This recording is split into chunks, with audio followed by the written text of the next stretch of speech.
Good afternoon. Can you hear me? Yes, we hear you. Good afternoon.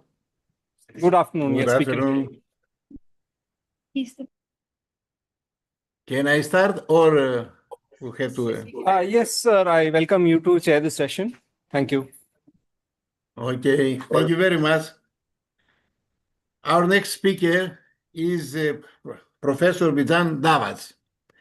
He is professor at the mathematics department at Yazd University in Iran.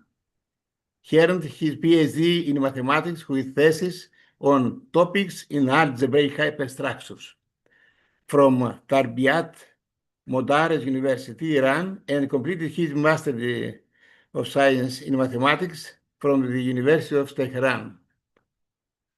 He also has served as head of the Department of Mathematics, chairman of the Faculty of Science, and vice president for research at, again, in Yazd University. His areas of interest include algebra, algebraic hyperstructures, rough sets, and fuzzy logic. On the editorial boards for 25 mathematical journals, Professor Davas has authored 10 books and over 550 research papers. I can repeat it. 550 research papers.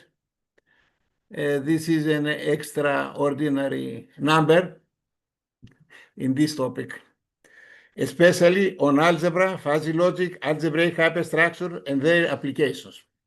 Overall, Professor Davas is my friend, my best friend. When I organized this Congress in 8 AHA Congress in Greece again for the second time, there was a innovation. I put two young persons, young researchers, in the plenary talks, only two.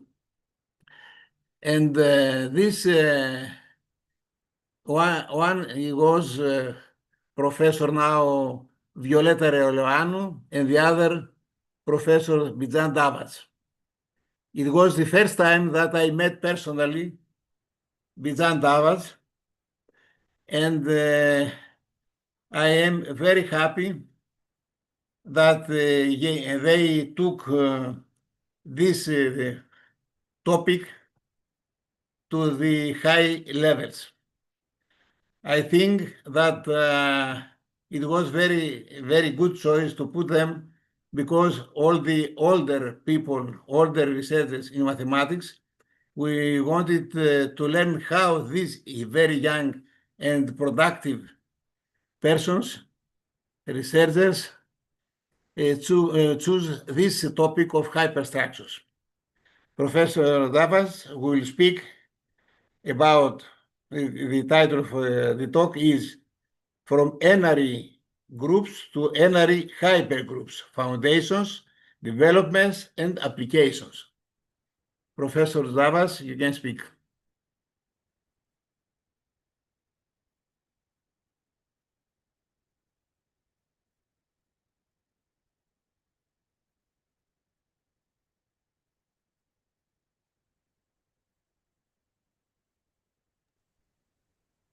I can hear you. I don't know. It is my problem I can hear No, or no, I cannot hear anywhere. So it is not mine.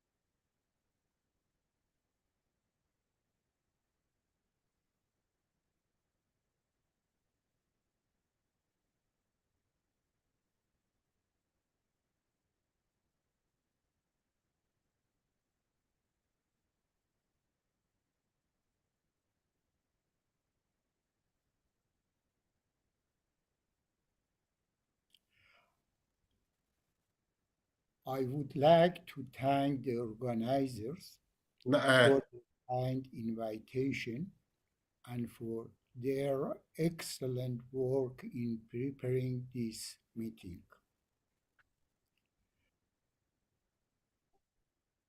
In this talk, I will speak about N-ary hypergroups. This topic comes from two general ideas in algebra. One idea is to extend binary operation to n-ary operation. And the other idea is to allow operations to be multi-valued. My aim today is to give a simple and clear overview of some basic ideas and recent results in this area.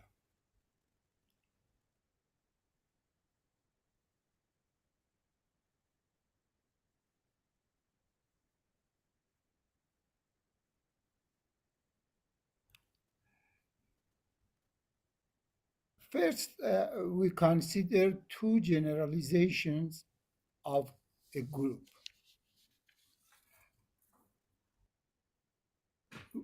I recall the definition of a group first.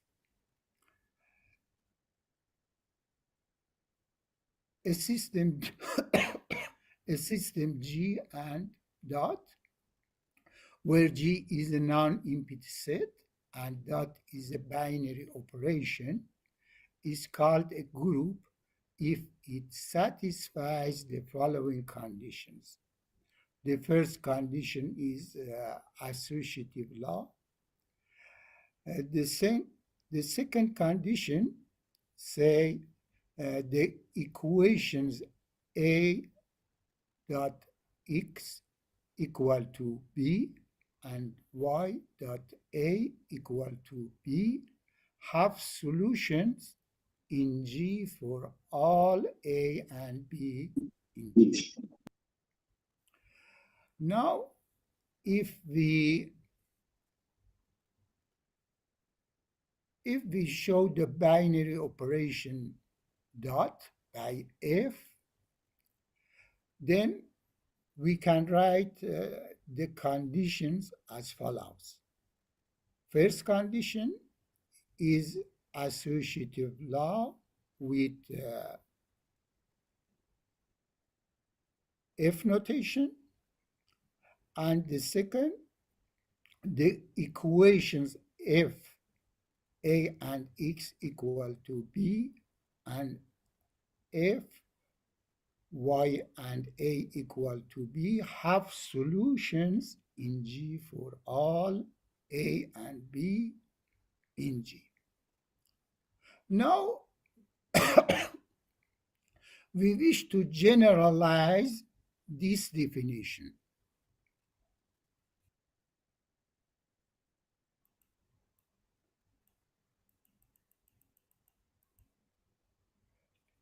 Ternary groups.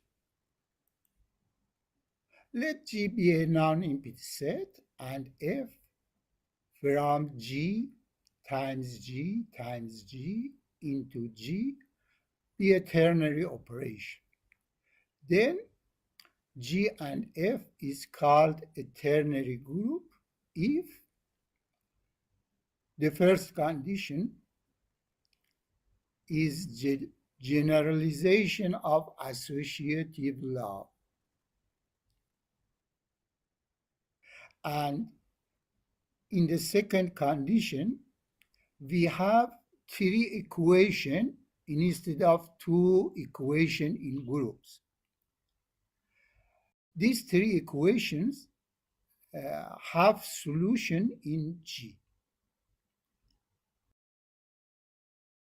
Indeed, for all A1, A2, and A3 in G, if A1, A2, X equal to B, if A1, X, A3 equal to B, if X, A2, A3 equal to B have solutions.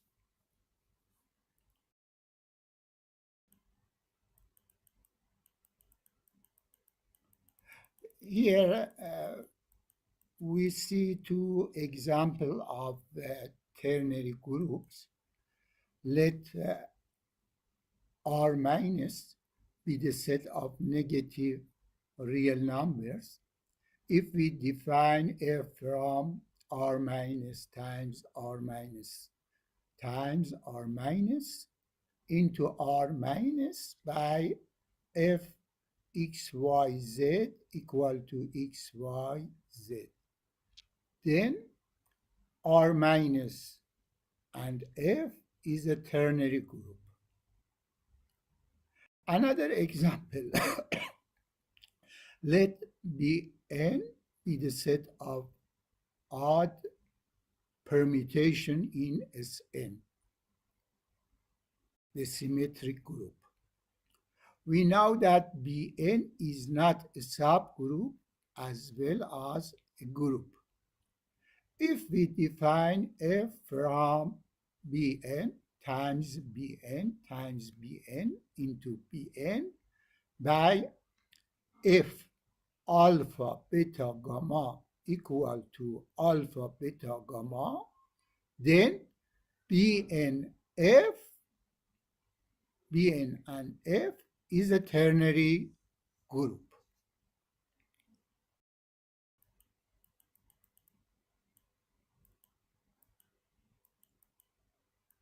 And here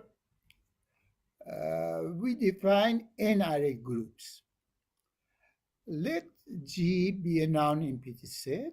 As usual, we may write Gn equal to G cross points cross G, where G appears n times. Let F from Gn into G be an n-array operation. Then G and F is called an n-array group if F is associative. Indeed, a generalization of associative law here holds.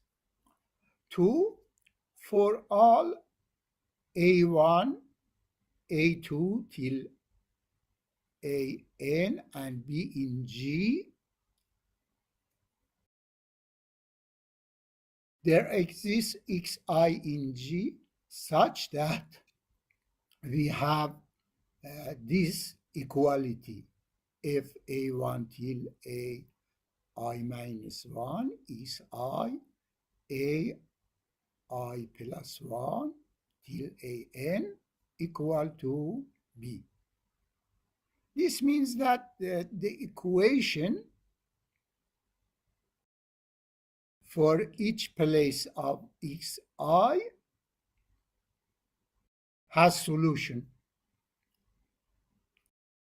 The sequence Xi, Xi plus 1 till Xj will be denoted by Xij.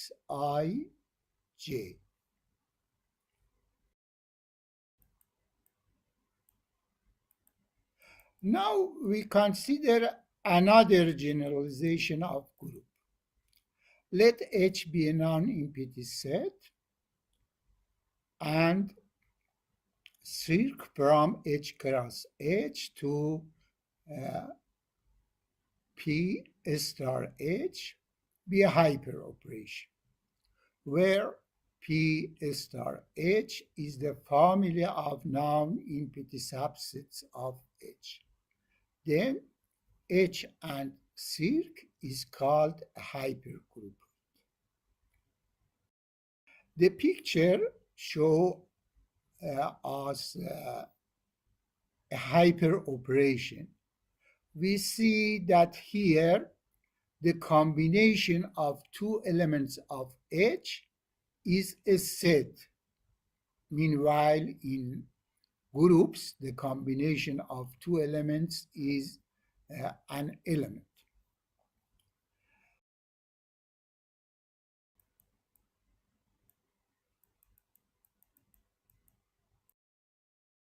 And now we define hypergroup.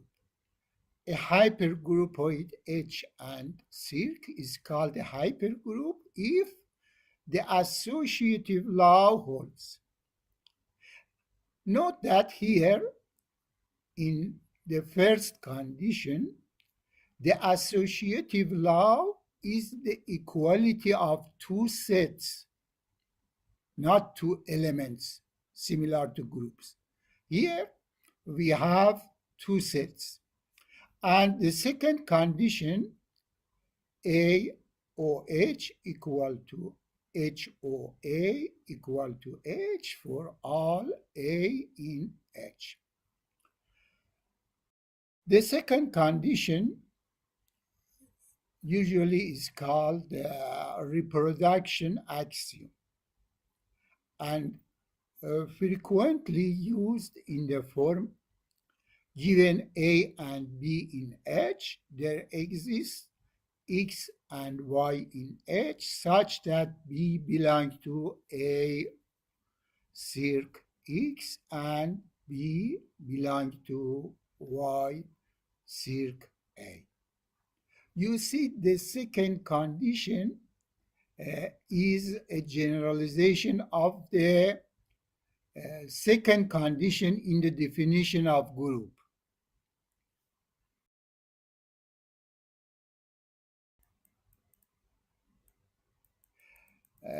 Here I mention a book about hypergroup theory.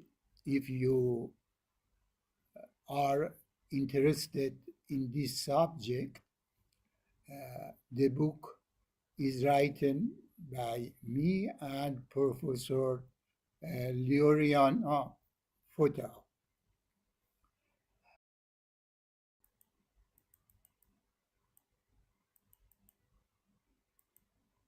Now we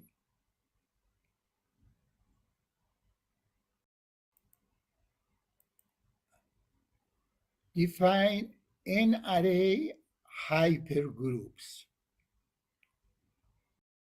By combining these two ideas, we obtain new structure called n-array hypergroups. These structures are interesting both from a theoretical point of view and also because of their possible connection with other areas.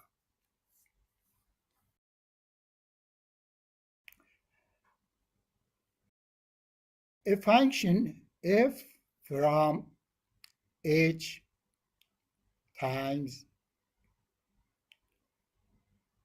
h till h n times into p star h is called an n-array hyperoperation. The pair h and f is called an n-array hypergroup. An n-array hypergroupoid is called an n-array semi-hypergroup if f is associative.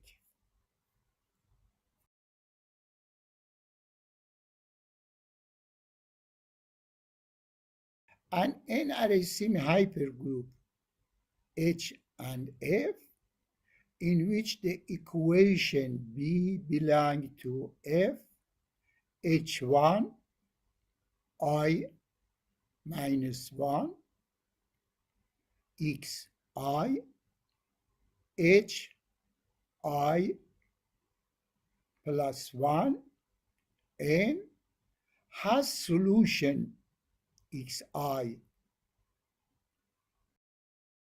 in H for every H1 till Hn and B in H.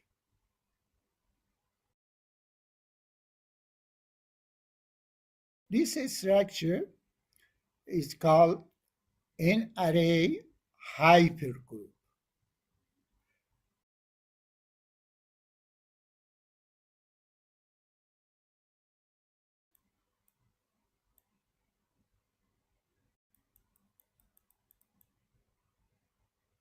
Suppose that H and F is an n-array semi-hypergroup, then H and F is an n-array hypergroup in if and only if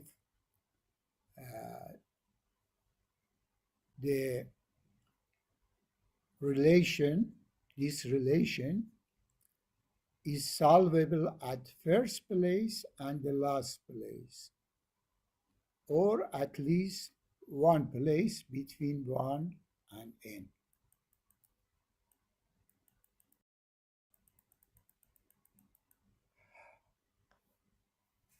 Now look at this picture. This diagram shows how some algebraic structures are related to each other. The biggest the biggest area represents n-array hypergroups, which is a general and larger class of structures. It comes from two different ideas. One idea is to change the usual binary operation in groups to an n-array operation. And the other idea is to allow the operation to give a set of results instead of a single result.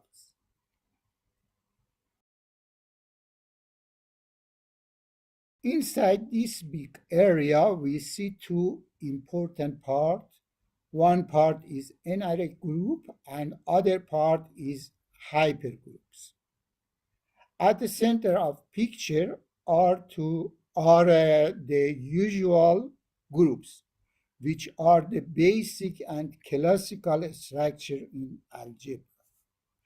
This diagram shows that groups can be extended in two different ways, and both of these extensions are included in the idea of n hypergroups.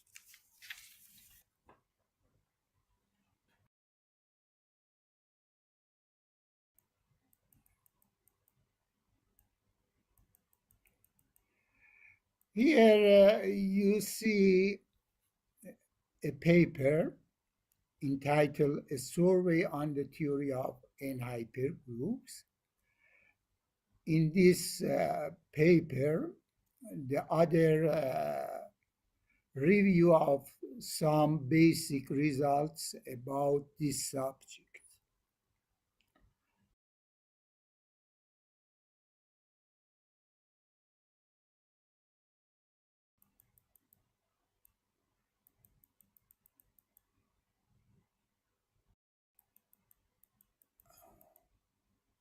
Now we consider another hyperstructures, weak hyperstructures.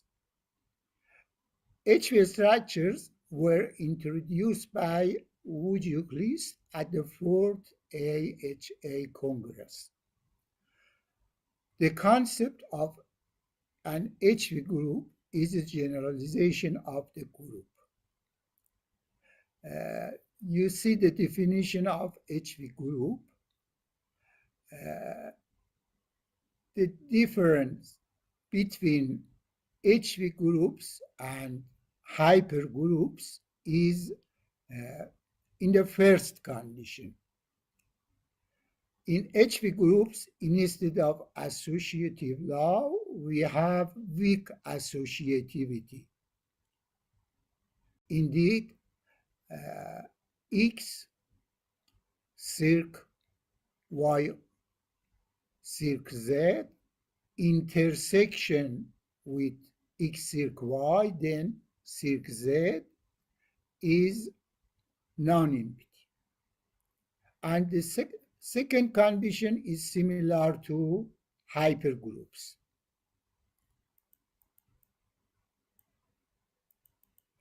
And also here I mentioned a book only about weak hyperstructures that is written by me and Thomas Wujuclis.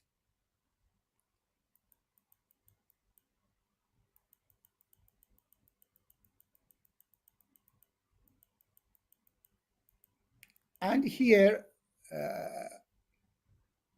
we extend the notion of n-array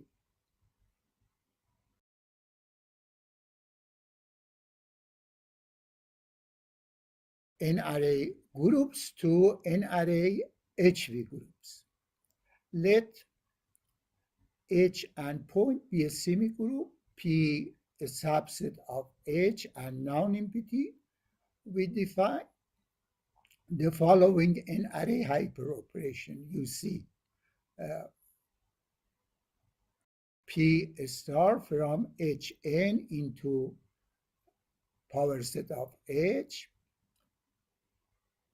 P star x1 n equal to P x1, x2 till xn. That is called n-array p-hyper operation.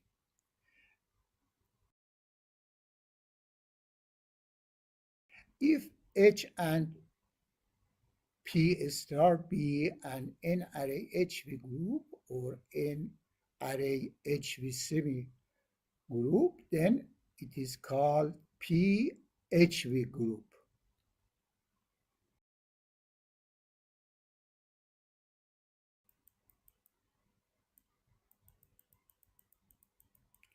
And here we have a theorem. Let H and dot be a semigroup, ZH be the center of H, P a non-empty subset of H, P intersection ZH is non-empty, then H P star is an n-array HV semigroup, and HP star is an n-array HV group if and only if H and dot is a group.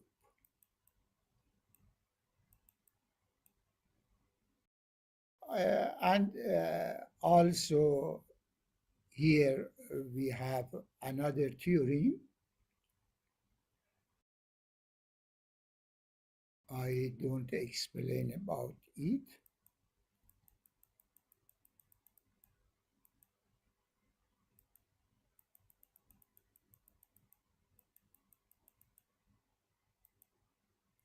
And here we have the definition of n-array sub-hypergroups. This slide introduces the idea of a fuzzy n-array sub-hypergroup in a simple way. In this structure, each element does not only belong or not belong to the set. Instead, every element has a membership value between 0 and 1, which shows how strongly it belongs to the structure. First, you see we have a notation for simply, and let H and F be an n-array hypergroup and mu a fuzzy subset of H. Then mu is said to be a fuzzy n-array sub-hypergroup of H if the following axioms hold.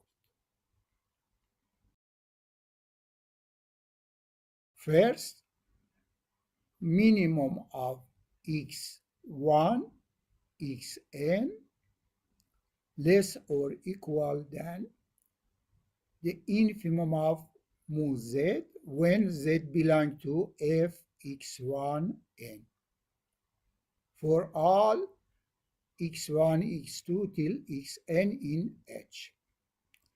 And the second condition for all a1 till an and b in H and I between 1 and n, there exists xi in H such that b belong to f a1 I minus 1 xi a plus 1 n, and the minimum of mu a1 till a I minus 1.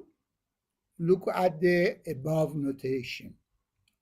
Mu ai plus 1 an and mu b less or equal than mu xi.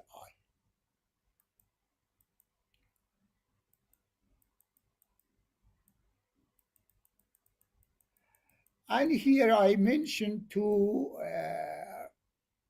papers about the applications of n-array hyperstructures in biology and chemistry.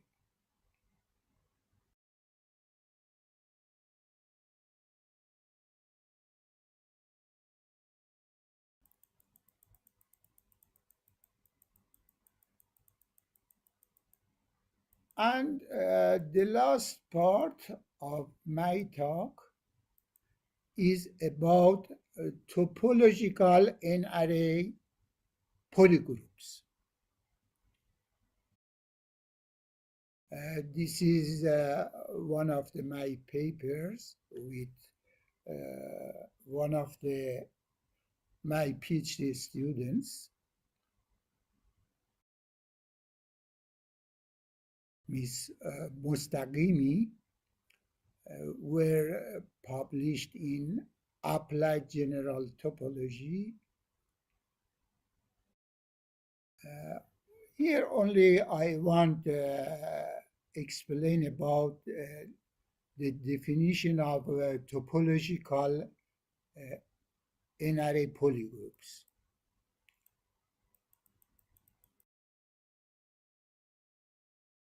If you be familiar to polygroups, you know polygroups are certain subclass of hypergroups. Indeed, every polygroup is a hypergroup. Also here, we generalize the concept of polygroups to n-array polygroups. The definition of n-array polygroup exists in many papers. Here you see the definition of n-array polygroup with some conditions, condition 1, 2, and 3. And you see these conditions are generalizations of conditions for a polygroup.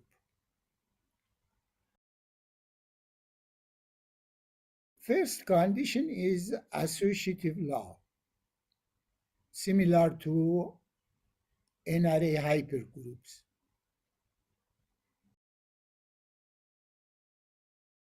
The second condition is about unique elements.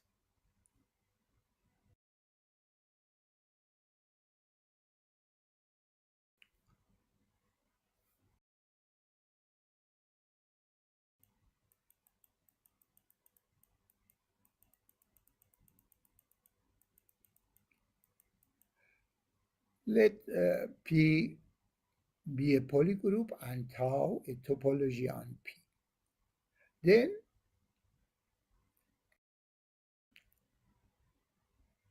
we can consider a topology tau theta, tau star on P star P, which is generated by B. You see the set B is SV such that V belongs to tau and SV is U belong to P star P when U is a subset of V and U belong to tau. In the following, we use the topology tau star on P star P and the product topology on Pn. Here I must mention in this paragraph, I use they. They means the first paper about topological polygroups that published by another PhD students of mine, Dr. Haydari, when he was PhD student.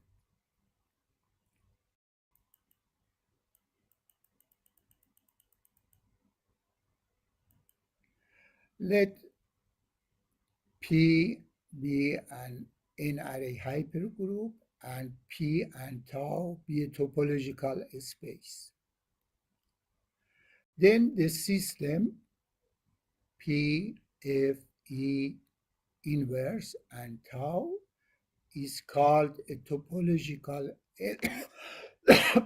n-array polygroup if the mapping x1, x2 till xn into f x1, x2 till xn from Pn into P star P is continuous, and the mapping inverse where x go to x inverse from P to P is continuous. And here a theorem, let P be a topological n-array polygroup, then the hyper operation f from Pn into P star P is continuous if and only if for every x1, x2 till xn in P and u in tau, such that f x1 till xn is a subset of u, then there exists v1, v2 till vn in tau, such that x1 belong to v1 and finally xn belong to vn, and f v1 till vn is a subset of u. Thank you very much for your time and your attention. Thank you very much, Professor Davas. I always hear from you new things, new generalizations. Is there any question? We have some time. But I cannot hear anybody.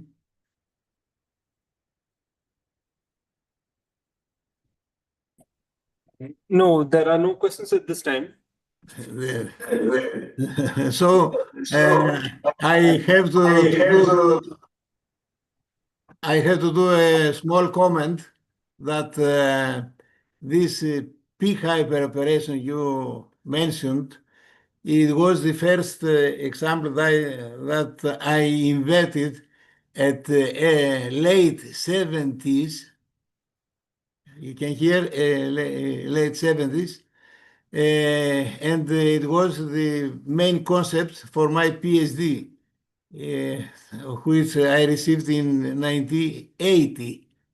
Okay, so I'm very happy that this example became a concept for several hyperstructures. But this is mainly related to classical hyperstructures. It was example for classical hyperstructures, not the weak ones. Okay, this is a personal comment. Okay. Any question? Thank you, sir, for chairing the session. I think there are no questions at this time. Okay, thank you very much.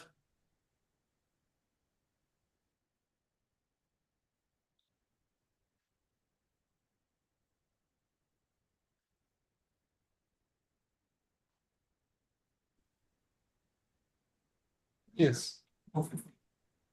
Next session will be the 2 and tell them how much from So the next session will begin in 6 minutes at 2:50 IST, 2:50 p.m. IST. Okay. Thank you again.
Hello, Mediline. Good afternoon. I'm Harikrishnan here. Hello, who are you? Is Professor Sarka with us? I think Sarka is yet to join. I'm not seeing her name in the participants. In the morning she was there in online. Now she's not. I sent her an email reminding her. You can also send her an email. Sure. I will also send a reminder to her. Yeah.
No, not yet.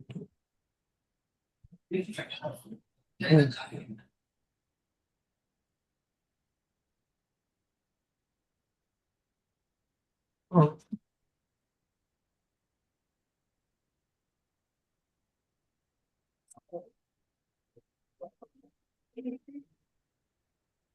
Not yet. Only this one. I had sent her an email just now. We will wait for 2 minutes. Yeah.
Madeline, do you have any WhatsApp contact to Sarka? Oh, I don't think that she has WhatsApp. I'm not sure. I haven't contacted her before on WhatsApp. Okay, okay. Okay, we will wait for some time.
Hello, Violeta, do you have any contact of Sarka?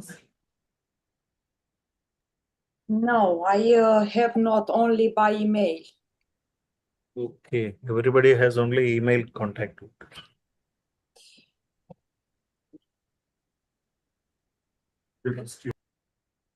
Hari Krishnan, can you add her to the call? Let me just check if we can add her to the call. So if you put her email in the Zoom link.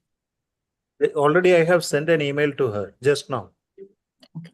Let me just try something, if it works. Hmm?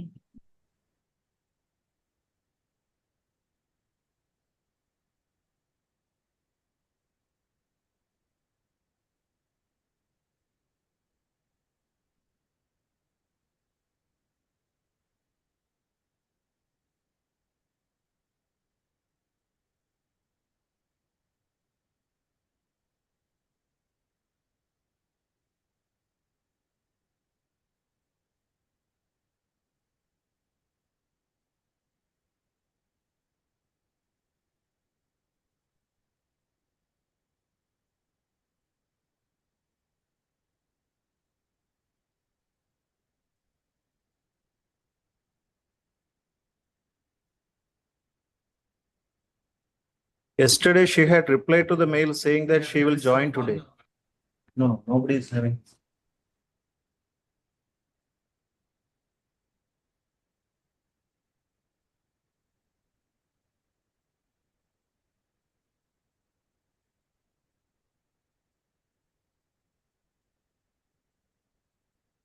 It happens, but if the next speaker is available, he can do the talk.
Hello, Medicline.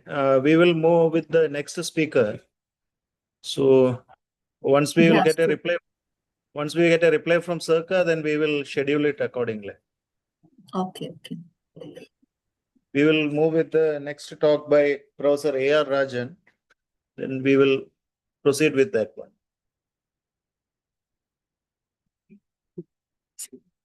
Is that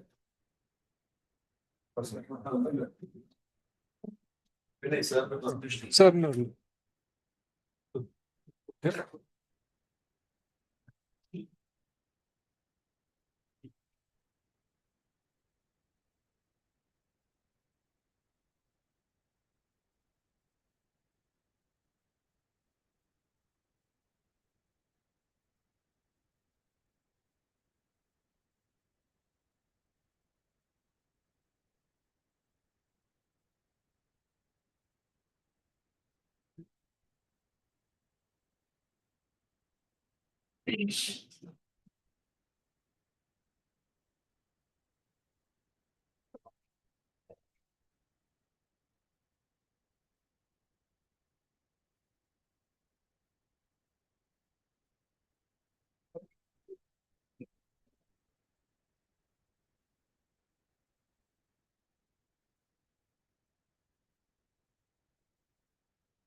Can I introduce? Sir, I will just connect this so that we can use remote.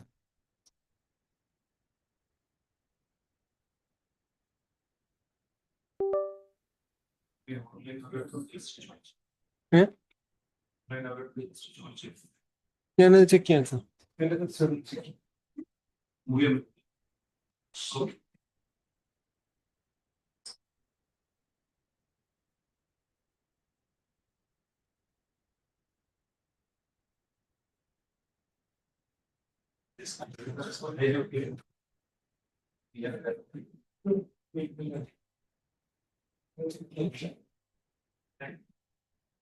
afternoon. It gives me pleasure to introduce Professor A.R. Rajan. Professor A.R. Rajan is currently the Director of the Institute of Mathematics Research and Training, IMRT, and previously served as Professor and Head of the Department of Mathematics at the University of Kerala. A distinguished academic whose primary fields of interest include the theory of semigroups, category theory, matrix semigroups, and automata theory. He has authored over 50 research publications and supervised 12 PhD candidates. His extensive contributions to the field also include publishing books, serving as chief editor for 2 Malayalam encyclopedia volumes, and acting as an editor for the Asian European Journal of Mathematics. Dr. Rajan is a member of several prestigious professional bodies, including the American Mathematical Society, the Indian Mathematical Society, the Ramanujan Mathematical Society, and the Kerala Mathematical Association. Apart from all this, Professor Rajan is very highly supportive of whatever work we do, especially he makes it a point to come to the conferences whenever we invite him, and he gives a lot of support to algebra. And with these few words, I welcome you, sir, to give the talk titled Groupoids in the Structure Theory of Semigroups.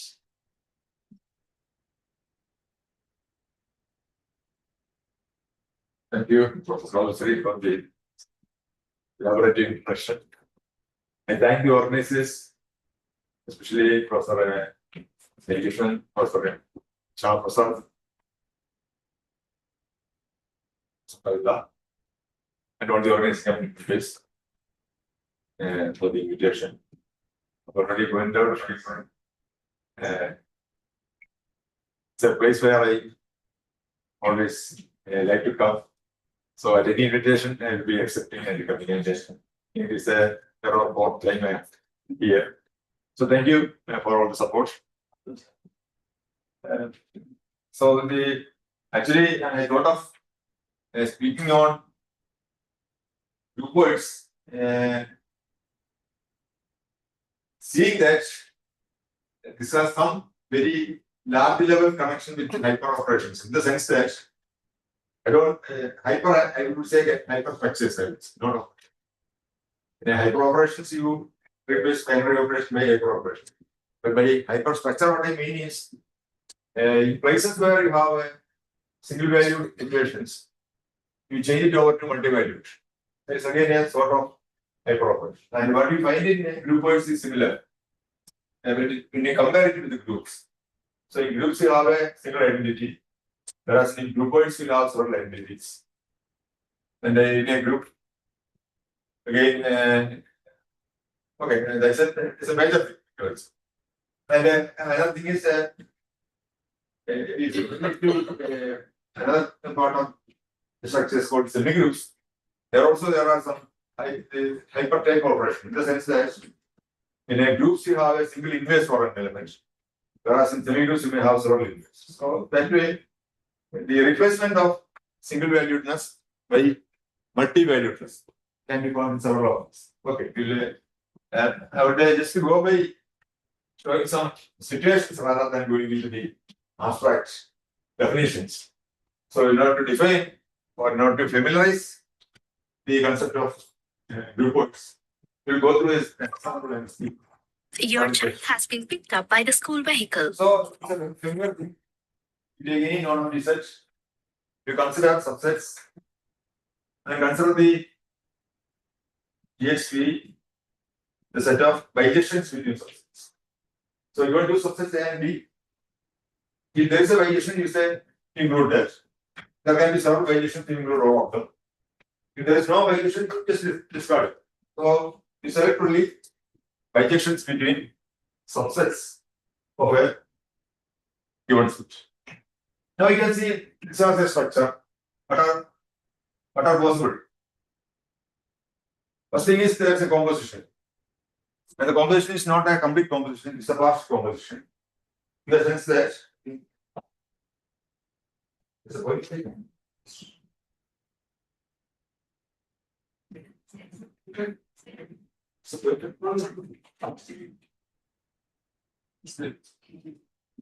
Okay, so, okay. Okay, well, this one. Okay, I'll just Make it full screen.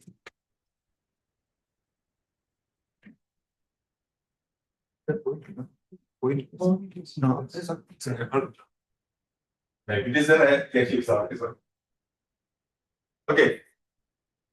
So when F is from A to B and if G is from B to C, you can define a composition. You write FG for composition because usually in some cases people write GF of X. But we follow this just to convenience writing in diagrams. So you can just go with the diagrams. Okay. So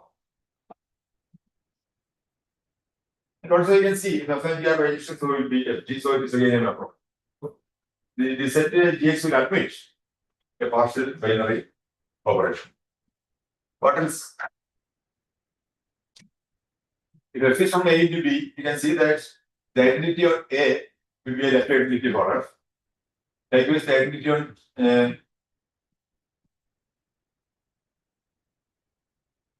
that is true for every identity on A with B, identity for left identity for every F with the domain A, and that will be right identity for every G with the codomain A. So if you fix that, we can say one A will be left identity and one B will be right identity when F is from A. And further, every element is inverted. Because being bijection, you always are inverse. So these are the features that you find in. And one more thing is that the composition is associative.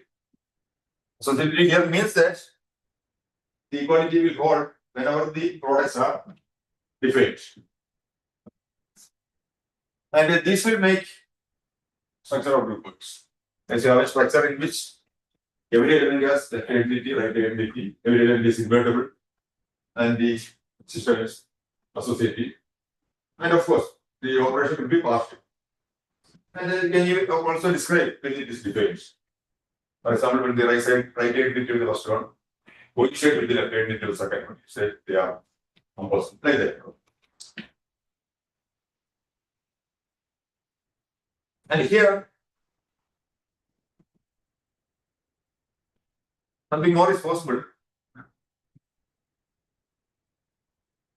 There is a natural way of extending this partial binary operation. into a full binary operation. For example, when F is from A into B and G is from C into D, when B is not C, the product is not defined in the group point Gx. But you can do it. There are several ways of doing that. One of the very useful way of doing it is like this. And when it is empty, you may define it as 0 so that you can include 0 also in the set. Where you can say 0 Your school vehicle has started the trip. Even you can think of it as a mapping on empty set. Okay. And then what you do is, it's a concept called co-restriction. You may know what is a restriction. You have a mapping from A to B. You can restrict the domain to a subset of B. Similarly, you can restrict the codomain to a subset of B, which is called co-restriction. So you can have a co-restriction of F to the intersection, which essentially means that it's a restriction of F to the F inverse of the intersection. So let's call it F1. That is a co-restriction. The same as self-restricted to the inverse image of B intersection C. And then you describe G into G1, which is the restriction of G into the subset B intersection. You know, because it contained in C and directly correct. And now you can see F1 is from F inverse B intersection C into B intersection C. And G1 is from B intersection C into G of B intersection. So it is composable. And you define FG as this one. So the definition is like this: when an intersection is empty, you make it 0. Intersection is non-empty, you just take it as the usual way of combining mappings appropriately. And that is it. So that makes our group word into a complete product. And that's why we call semi-group. Semi-group means only set with associative binary operation. Yes.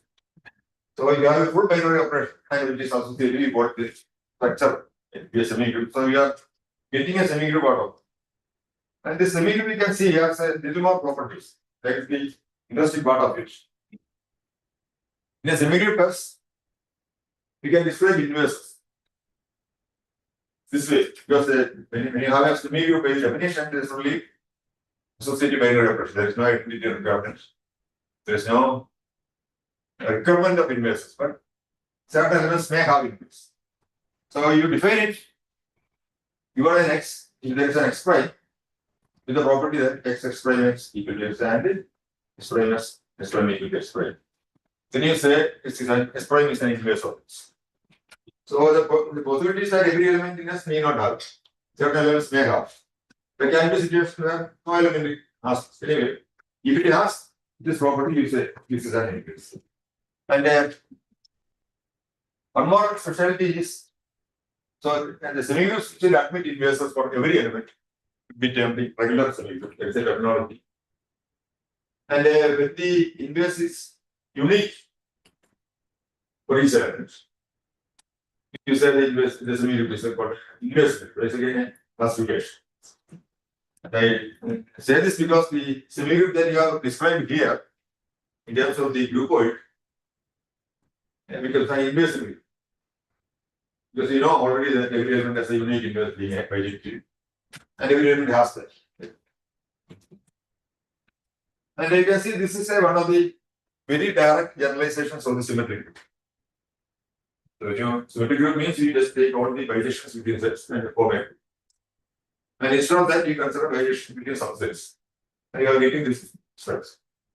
So it is a group that by this way you can make it into a. It's one of the very useful semi-groups in the study of semi-group structures. And one more thing is about the group word you have seen GX.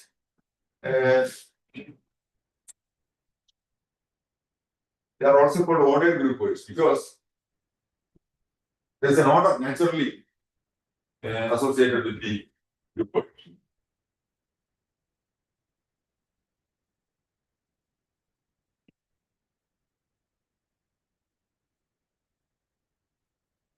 That can be defined by in a very usual way, because if you have a mapping between A and B, another one between C and D.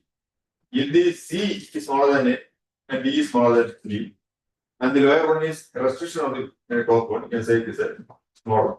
That's the way you define the water. That's again very naturally seen in the relation between sets. And this is the description of an ordered group. Precisely what the precise definition will be like this. You have a partial order on the elements of the group world. Just property that the inverse will be also greater, not reverse. The x is less than y, its inverse will be less than y inverse.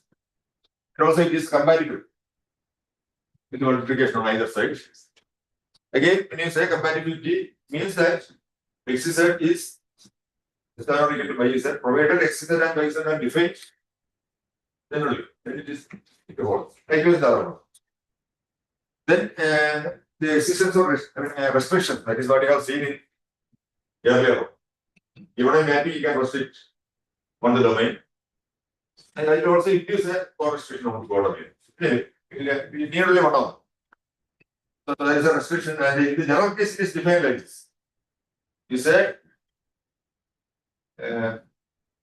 if I write this for identities, if E is smaller than EX, EX is the left identity of X.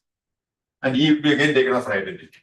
If there's an identity smaller than the left identity, you can restrict the element to that smaller element.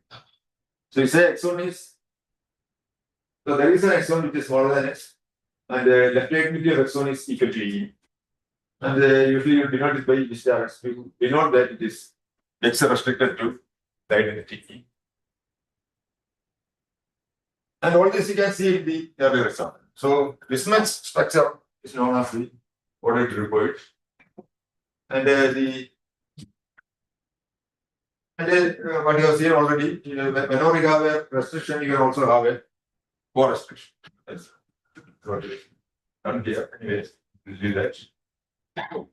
And it is one of the very early observations on cellular structure. Bernstein is a pioneer in cellular theory. So he identified groupoids, ordered groupoids, with the additional property that the identities will form a similarities. Right? This means every element has either a greatest lower or a least lower. Here we consider lower ones, greatest lower. Because then you have mappings you are getting there. Okay, so if the identities form a similarities also, then you can see the construction that you have seen for the set can be made available for the abstract situation, and you are getting an inverse into. And that is a very one of the very fundamental theorems. The similar case, and it is done like this. So it's a theorem which will give the solution. GBN ordered groupoid, and the identities be similarities. And the product is defined exactly like the earlier. It's actually provided that is already available. And if it is not available, you restrict the first one into an X and restrict the second one into the same X. So you can see that total will be definable. And the right side product will be a groupoid product. And the H will be taken as the similarities meet. Meet means greatest level. So this is the abstract situation which you get from the earlier example. Now we slightly improve the situations. Generalize that instead of considering the variations, you consider all maps. It's the same set in any non-empty set. You consider all mappings between subsets. So that will include the earlier one, but you have more elements. So that's what you call, or the resulting structure will be a category. So there are also, I don't go into the complete descriptions, but what I say is a category means a structure which has all the properties that you have applied for groupoids. But it's not exactly like that because in groupoids every element has an inverse. So you drop that. So that gives you the generalization. So it has identities, left, right, identities, associativity, composition, partial composition, everything. Okay. And here what you have? You have any function from A to B. So there also you can see structurally there are more things you can identify. One is you have a composition like this, or as already mentioned. And then, okay. So again in category theory, you will see that even any object like this, or any element like this, as a function from A to B, you identify the identities as a single set and call them objects of the category. And the elements F will be called the morphisms of the category. So in a category, usually the terminology will include objects of category and morphisms of category. And objects is actually identifiable with the identity morphisms. Another way of distinguishing the identity. But the convenience is that, as already mentioned, when any element X, there is a left identity and a right identity. So you can create or realize this as a sort of mapping from the left identity to the right identity. And you may call the left identity as the domain and the right identity as the codomain for the morphs. So all these terminologies are available in category theory. Okay. So the importance here is that you can identify a very special factorization. There's something which is more than what you have in the groupoid. What is that? So if F is from A into B, you can identify the image in set theory. For any mapping, you can have the image. And you can consider the mapping as good as mapping into the image. So a first factorization will be, you can write the F as a product, F0, and an inclusion. Yes, first everything goes to the B naught. But we can just include everything in the bigger set. It's an inclusion map. So compose the inclusion, that is a first factorization. And you can do this just that. If it's given, we can factorize like this. The J stands for the inclusion. And now we can further factorize the F0. What is that? So for that, what you do is you identify a subset which is in corresponds with the B0. Okay. Now one way of doing it is for every B, you consider the inverse image. Then take the translation means take one element from each of these subsets. Let's call it translation of the function. And then you can see when you restrict the F to that A0, that will be a variation. Actually, the mapping is F only, but applied on the smaller set. So there is a variation. So that way, every mapping will therefore provide you a variation. And you can use that for a factorization. Another one is whenever a A0 is a subset of A, you can have a mapping from A into A0 in such a way that elements of A0 will remain unmoved. And the elements of A will go into A test. So that mappings are actually can be realized as right inverses of inclusions. Then speak of them in terms of just the mappings. Anyway, it's one way of doing it. And with that, you can say there is a factorization which will involve three factors. The first one was F0 with the J, and now the F0 is factorized into a mapping like inverse of inclusion. We call the name is a retraction. So this Q will be called a retraction. And this is actually bijection. And bijection, you can say, realize it as isomorphism in the set theory. If you consider groups, isomorphism means you have a bijection included with that, but it's respecting the multiplication. But if you have only sets, isomorphism of sets means bijective matrix. So you can say generally you can say this has the property that it is a product of this one I call it a retraction because it is a haploid identity or inverse for inclusions. And then an isomorphism and a inclusion. This is a very useful factorization. And we can consider this factorization in categories in general. But you have seen in the case of sets can be considered in arbitrary categories. But every category may not give you that. But you can consider categories which admit that. So categories which will admit this factorization. And of course, there is a little more of that which I am not going into because we usually have to this in our discussions. And with a little more structure is what we call normal category. And normal categories are again one of the very strong building blocks for semigroups. So structure of semigroups has been built up recently in terms of normal categories. And again, normal category as such is again a topic of research interests nowadays. So the key features of normal category are like this.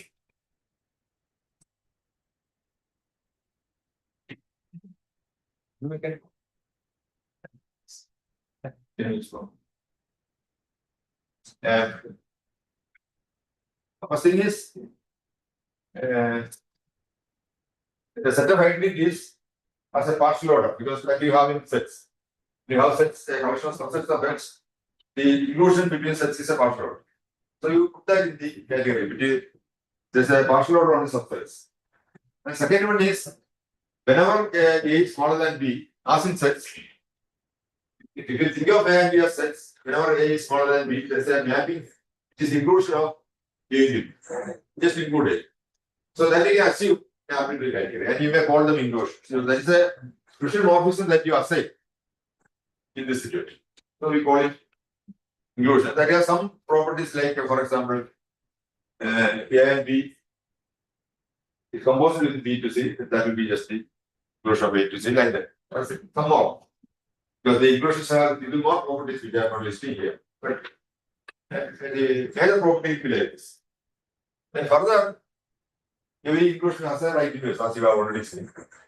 Therefore, retractions. So retractions are available. And the fourth one is the factorization that you have seen. So you can admit categories where you have this factorization. For every morphism there is the first entry will be always a retraction. Then there is an isomorphism. Then there is a. So this is the structure of what we call normal categories. And now we can see that the first thing is to see that the normal categories. So now you can forget the structure ability. You just consider an abstract situation of a normal category. And you can see that will give rise to a groupoid. Because in any case, you can see in any category, if you consider all the isomorphs set out, you just set out a subsystem where you admit only isomorphs. You can say that is a groupoid. This groupoid, another way of looking at groupoid is like this. There's again a definition that is a groupoid can also be taken as a category in which every morphism is isomorph. So in any category, you discard all the non-isomorphic morphisms. You are resulting in a groupoid. But the importance here is that you are getting an ordered group. That's not possible in arbitrary categories. So if you have a normal category, you can see you take out the isomorphisms that will form a ordered group. And the order part is the important one. Now the question is how to define it. Okay. So this is the way you define the order in the groupoid arising from the normal category. So normal category you have order only for the objects or the identities. Now here you have it for arbitrary objects. So you say X is from A to B, D from C to D, Y from C to D. You say Y is smaller than X provided. First thing is C should be smaller than A, then B should be smaller than B. And you have a factorization like that. the Jx should be equal to y. It's asked us seeing that y is the restriction of x. Okay. So you can see this will make it into an ordered group word. Now the first question that arises here is, does every group word ordered arises from a category as a isomorphisms. And then there are obvious. Those who enter into the category theory will find that examples can be easily constructed where the ordered group word need not arise from. So it's a picture of a situation which is different. Because if you look at the earlier one, here you have only one and here you have three. Such things cannot be possible in ordered group words arising from categories. So okay, I am not going into details. But in the case of subsets of X, you can see, you already see. The first example, you have already seen that the group word arises from the category. So there are a lot of situations where that happens. One special situation is, I did this.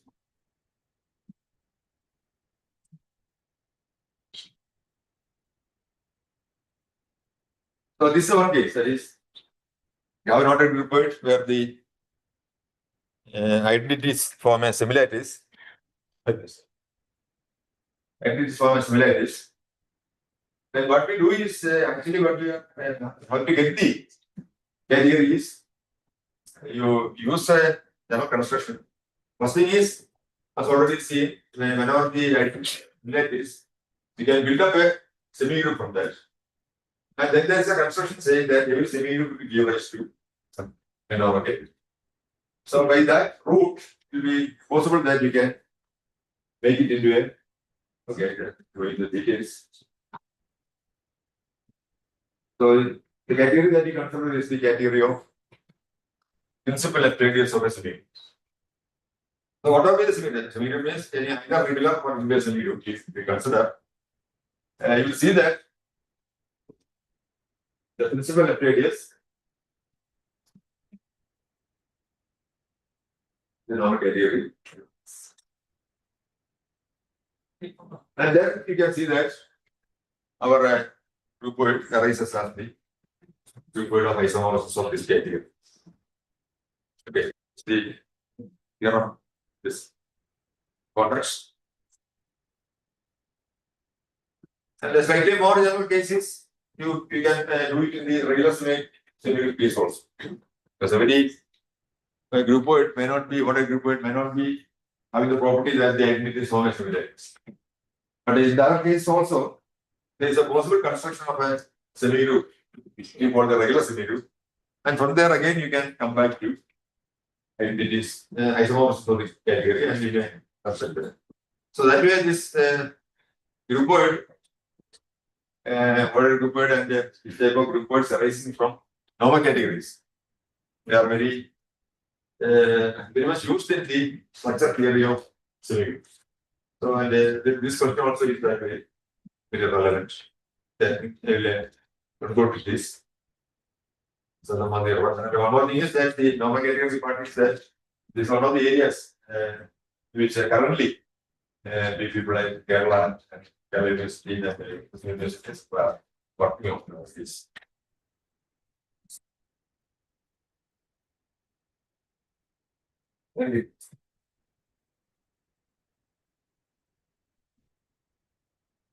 Any questions from the audience?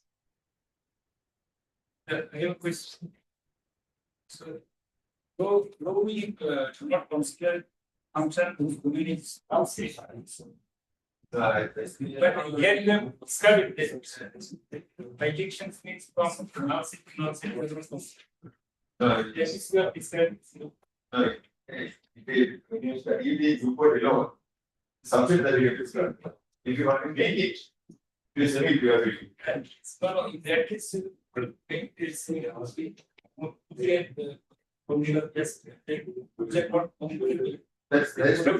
that is true. But that is not resembled when you there is one way of So you, whenever there is a composition not possible, you make it zero. And you put a zero. It always that can be not do. But we include zero, but not this way. So only Another thing is that when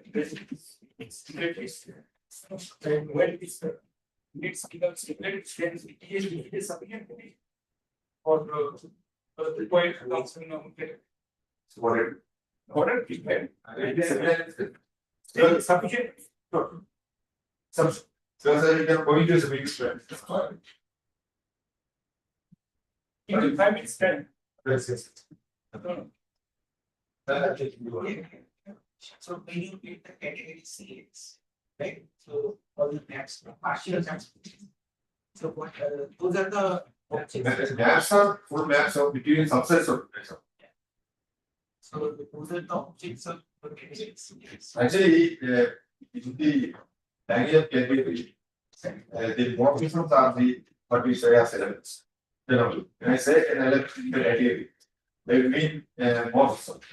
And the objects will be separated either as identities or we separate the say what are. So what are maps? Good. Maps between the objects as the It's not actually the objects will be subsets. Let's say now take the category of subsets, the objects are sets and the morphisms are maps. oh, objects are multiple. In the other way, the group word is very clear. But if you take any match, it is you are in a category, which is not true. You want to have a group word, you take only very. Yeah. So So there are many categories where the applicants they be with some category. In normal category, there is a three, three factors. yeah, three factors.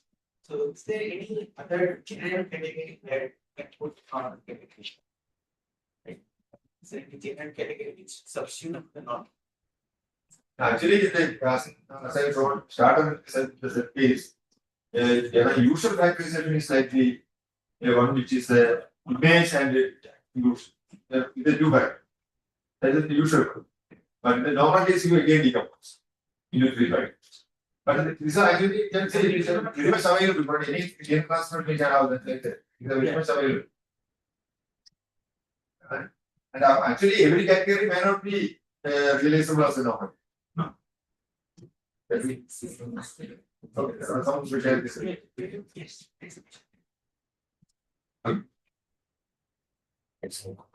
Yeah, but the last, Vinay.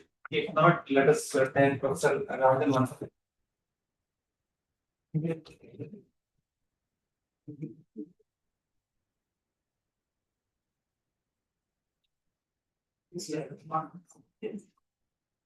Our next speaker is Professor Sujit Kumar sir.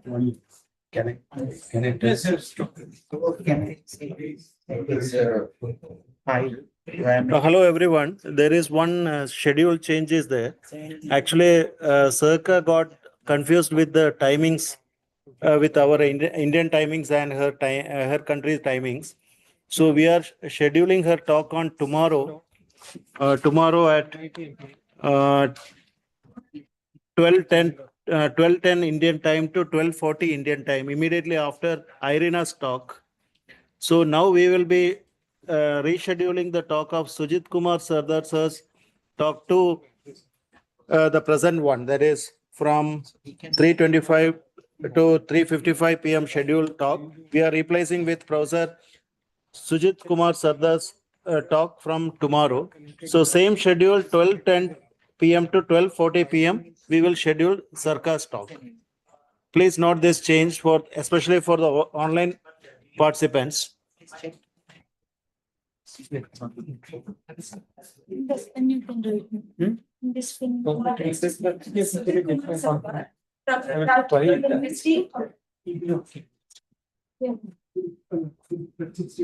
Yeah.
I'm happy to introduce our next speaker, Professor Kumar Sardar.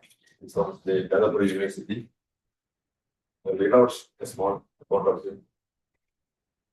Dr. Sunil Kumar Sardar is a professor in the Department of Mathematics at Algebraic University, Kolkata. He completed his BSc Honours from Presidency College, Kolkata. And he earned both his MSc in pure mathematics and PhD in algebra from the University of Calcutta. With an academic career spanning 34 years, including 8 years government colleges, 26 years at Algebraic University. Professor Sardar is widely respected for his passion for teaching and his commitment to nurturing young mathematicians. Professor Sardar's research interests include semi-arics, semi-cubes, semi-nearings, and their administration, as well as David R. multiplas and the Jack as multiplas. He has successfully supervised 15 PhD scholars and has published around 100 research papers, making significant contributions to contemporary algebra and its applications. His dedication to research, teaching, and mentorship was earned him widespread recognition in the mathematical community. Again, as a personal note, I should say, Professor Sunil Kumar is very closely associated with the semi-group, a group in Kerala University, especially me and my colleagues, including Professor Sonia. And we have been in several conferences together recently. The last one I think was in Vietnam. We are together in the conference. And I am also very frequently visiting this university. Used to be, not. So I'm very happy that Professor Sunil Kumar Sardar is here to give a lecture. I great. Okay.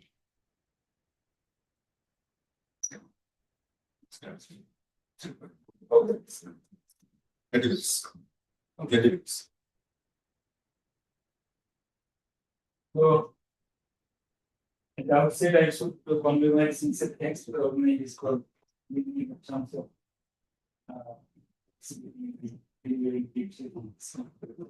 I'm also great to expert. He also is doing so if you have been changed because I was doing something right, like to do that anyway, because of the problem of the organization, no problem. But things, my topic is numerical algebra and introduction and its connection with sister algebra, keeping the impression with required simple algebra is simple.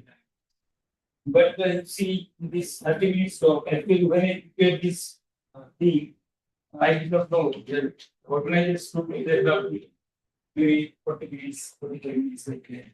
Anyway, but this is the idea and research project to convey all these things in this 30 minutes. So let's see how much I can tell out the story. So as you see the name, the numerical algebra, that David is the name of one mathematician from path algebra means path means it completes the traditional graph. So the graph is a directed graph. Path algebras, it's you can say it's every corresponding to every direct graph there is a category. There is a path category. The vertices of the objects and the paths are right. There one can define a natural algebra It's called algebra here. Algebra means a vector space with multiplication, which is distributed over addition, and which is by linear scalar. Then if you take the scalar, if you take the product of a scalar with the product of two vectors, then you can be by linear. Right. This talk is based on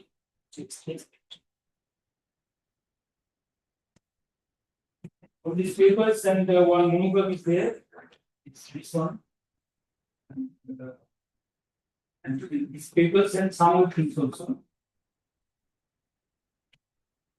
So these are some keywords. I couldn't finish all the keywords actually because my lecture was supposed to be tomorrow. That's why. Anyway, so directed graph, associative algebra, category, part category of the graph, tree algebra generated by non-empty set. Category algebra, path algebra, graph, vector algebra, graph system algebra, monoid of the ring, graded monoid, graph monoid, talented monoid, easy group or dependent group of the ring, groupoid, graph groupoid, boundary or groupoid, and some names are there, but I couldn't complete it. This picture says that if you start with the directed graph, then what happens? One can define an algebra that is called graph system algebra.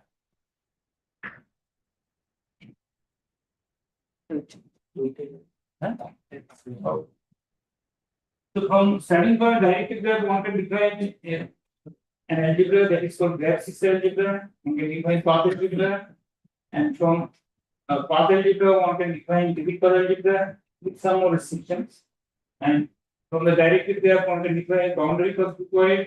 And if there is a groupoid, then one can define an algebra that is called symbolic algebra. So from the graph, boundary per via the boundary per groupoid, one can define symbolic algebra. And this lyrical algebra and the symbolic algebra they become isomorphic, and that's why there is a nice interplay between them. And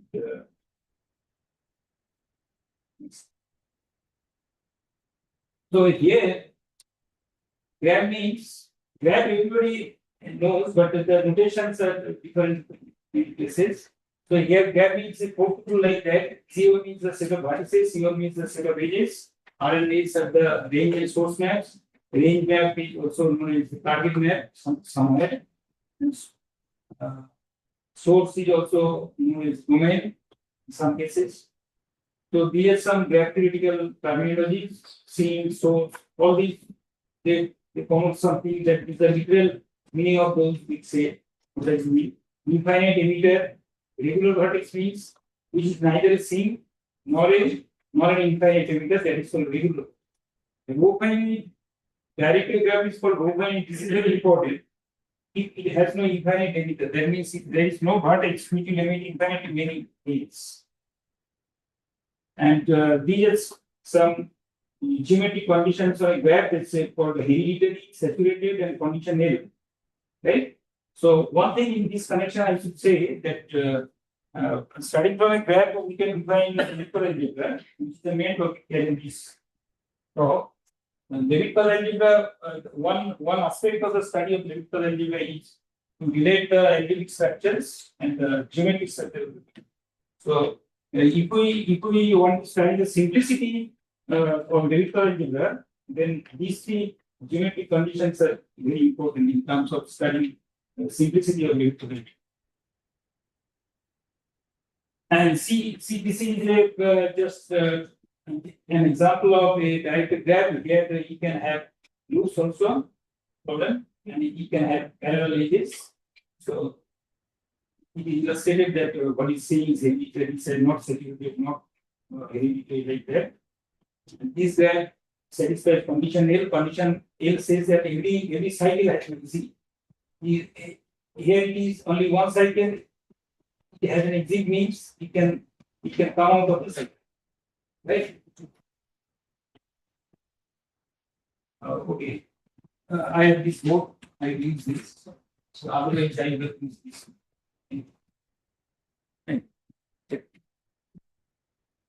So graph system. That means starting from a graph. Graph means a directed graph. How do you define system? So here algebra actually the algebra we are talking about here, in most of the cases, the algebra is generated by some set. Right? What does it mean?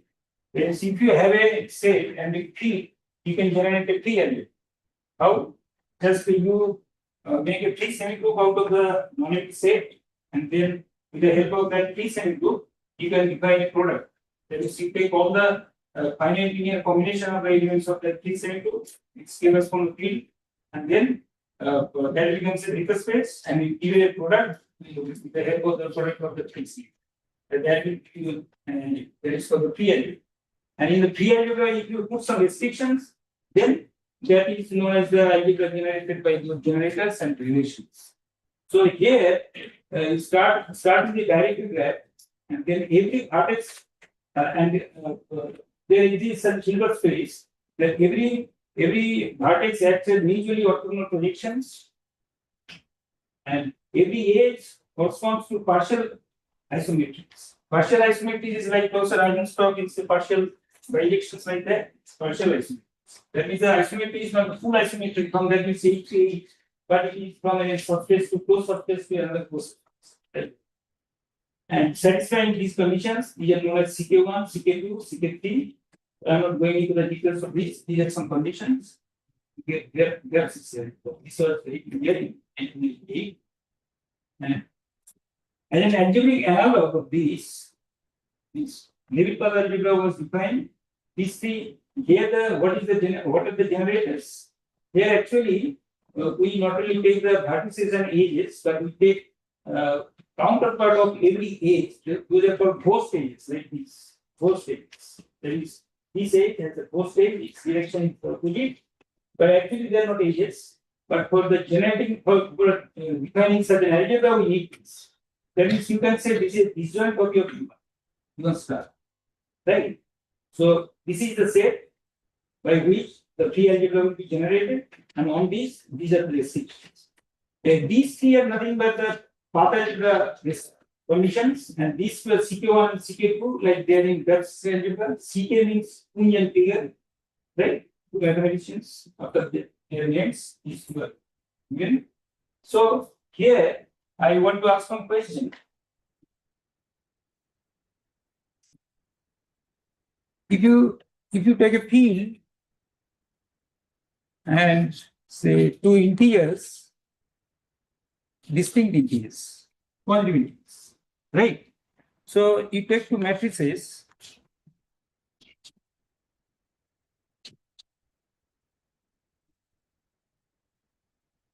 right? So maybe say 2, 3. I'm sorry.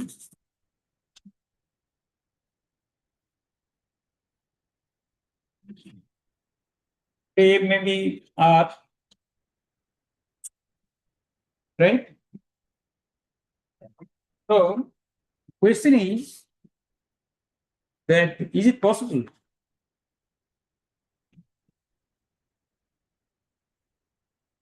AB equal to I2, the identity matrix of order 2, and BA equal to I3? Right. So everybody knows that this is not possible, such the dynamic theorem we apply. Then we see can we treat as a linear transformation from F2 to F2, and B is from F2 to F3. So this means that AB is an isomorphism and BA is an isomorphism. That means F3 and F2 they will be isomorphic, which is not possible. But then the question is that does there exist a ring such that just replace F by R and ask the same question.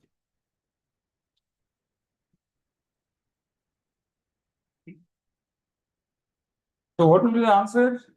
The answer is yes.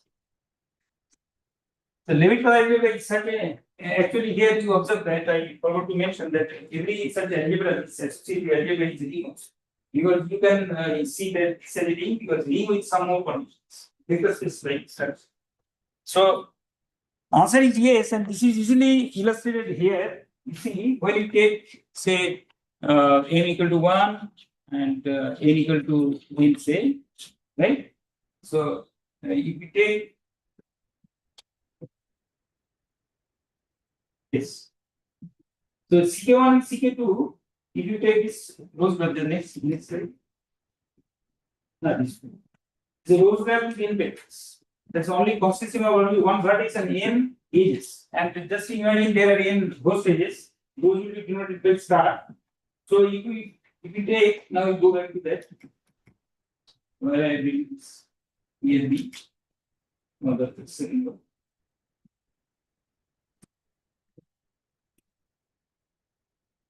Take E1, etc. En, this matrix, and B equal to E1 star, etc. En star.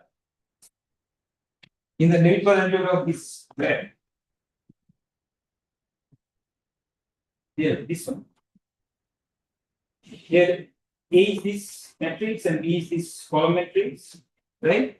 Although here the edges of those petals with n graph, those graph with n petals, and these are the ghost edges.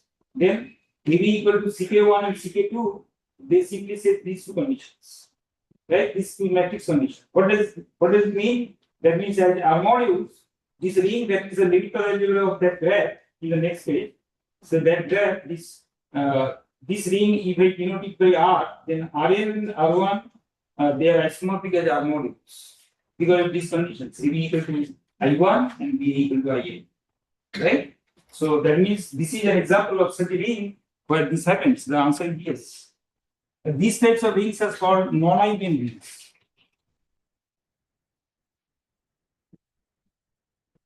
That means Rm and Rn, they are isomorphic as R modules, while M and N are not equal.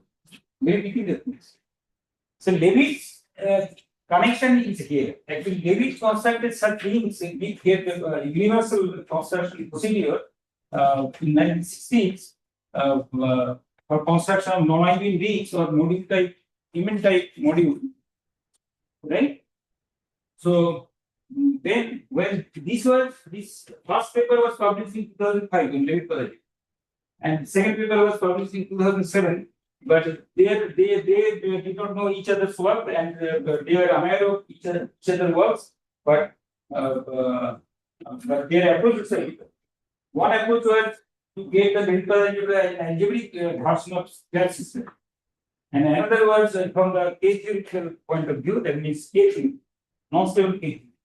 That I'm coming, but their work was done at the same time, but they published in 2 years, 2005 and 2007. But when they saw this for this particular graph, the Levitt algebra is nothing but the Levitt's algebra, one entity, right? So that's why the Levitt's connection is here, and that is how, and this Levitt's name came here. So this is a very nice story. So another this theoretic approach, what is that? What does it say? If you have a ring, then you can define a monoid. Monoid consisting of all isomorphism classes of finitely generated projective modules. Right? This is called a V monoid. And this V monoid has a nice property. That is, it's conical in space, it has a distinguished order unit, and this is also commutative. And this. And for every graph, one can define a monoid, known as graph monoid. It's very simple. Here the generators are the vertices, and this is the relation, only one relation. That means you take a vertex and see, certainly it is a regular vertex. That means it is neither a sink nor an infinite emitter. That means sink means it will not emit any edge, and infinite emitter means it will emit infinite many edges. So neither a sink nor an infinite emitter. That means called a regular vertex. So that means it will emit some edges, but their number is finite. So you take the range of those edges. You take the sum and take that is equal to B. So this is the only condition. And this gives a monoid. That is called the graph monoid. Now the question is that this graph monoid has these properties when the graph is finite, and when it's infinite but rho finite, then you can tackle the problem the same way. Now what is the question here? The second question. That means this is the question. That means this for this monoid, black monoid, does there exist a ring whose D monoid is this? The answer is the limit for it. So that was the approach of the second group of mathematicians who discovered elliptical algebra. Whose paper was published in 2007. Right? So this is the connection with A theory, and another connection is there.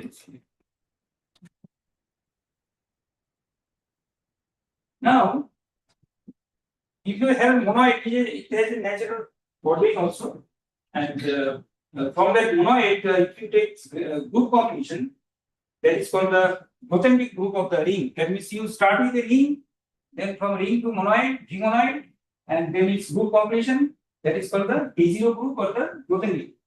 So the thing is, the Grothendieck group is important in the study of elliptical algebra. Why is so? I will explain it in a while. Now,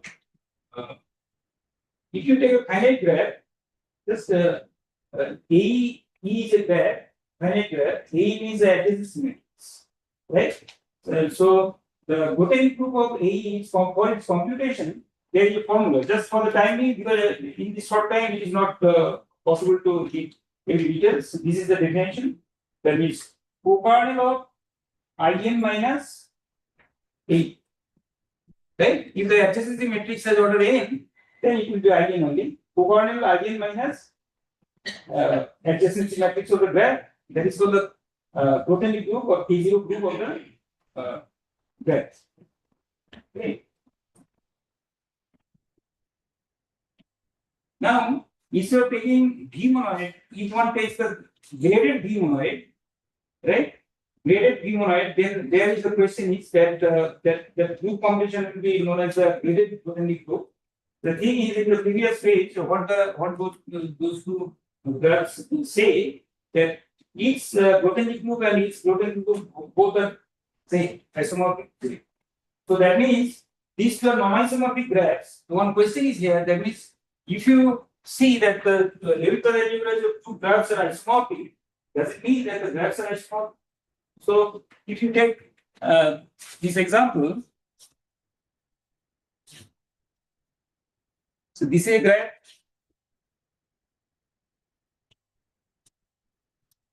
This is a graph with three vertices. This is a graph with three vertices. This is a scene. This is a scene, right? So each elliptical algebra is M3 A is also M3 A, right? But they are not isomorphic, right? So the question is that if the elliptical algebra is, say, suppose this is E1, C2, both elliptical algebra will be isomorphic, right? So the question is that if two elliptical algebras are isomorphic, then what can you say about the graphs? Graphs may be non-isomorphic. This is an example. Easy example. But the thing is, then the question is, then can you find some parameters, or you can say invariants? Maybe may not be complete invariants. So Grothendieck group does not act as an invariant because here you see non-isomorphic graphs.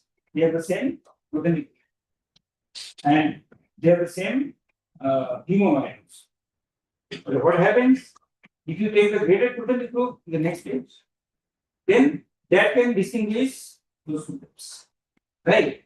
Then for corresponding to the Grothendieck group, the monoid with this graded monoid, that means for a directed graph, if you consider, you can define the graded graph monoid, that is known as talented monoid.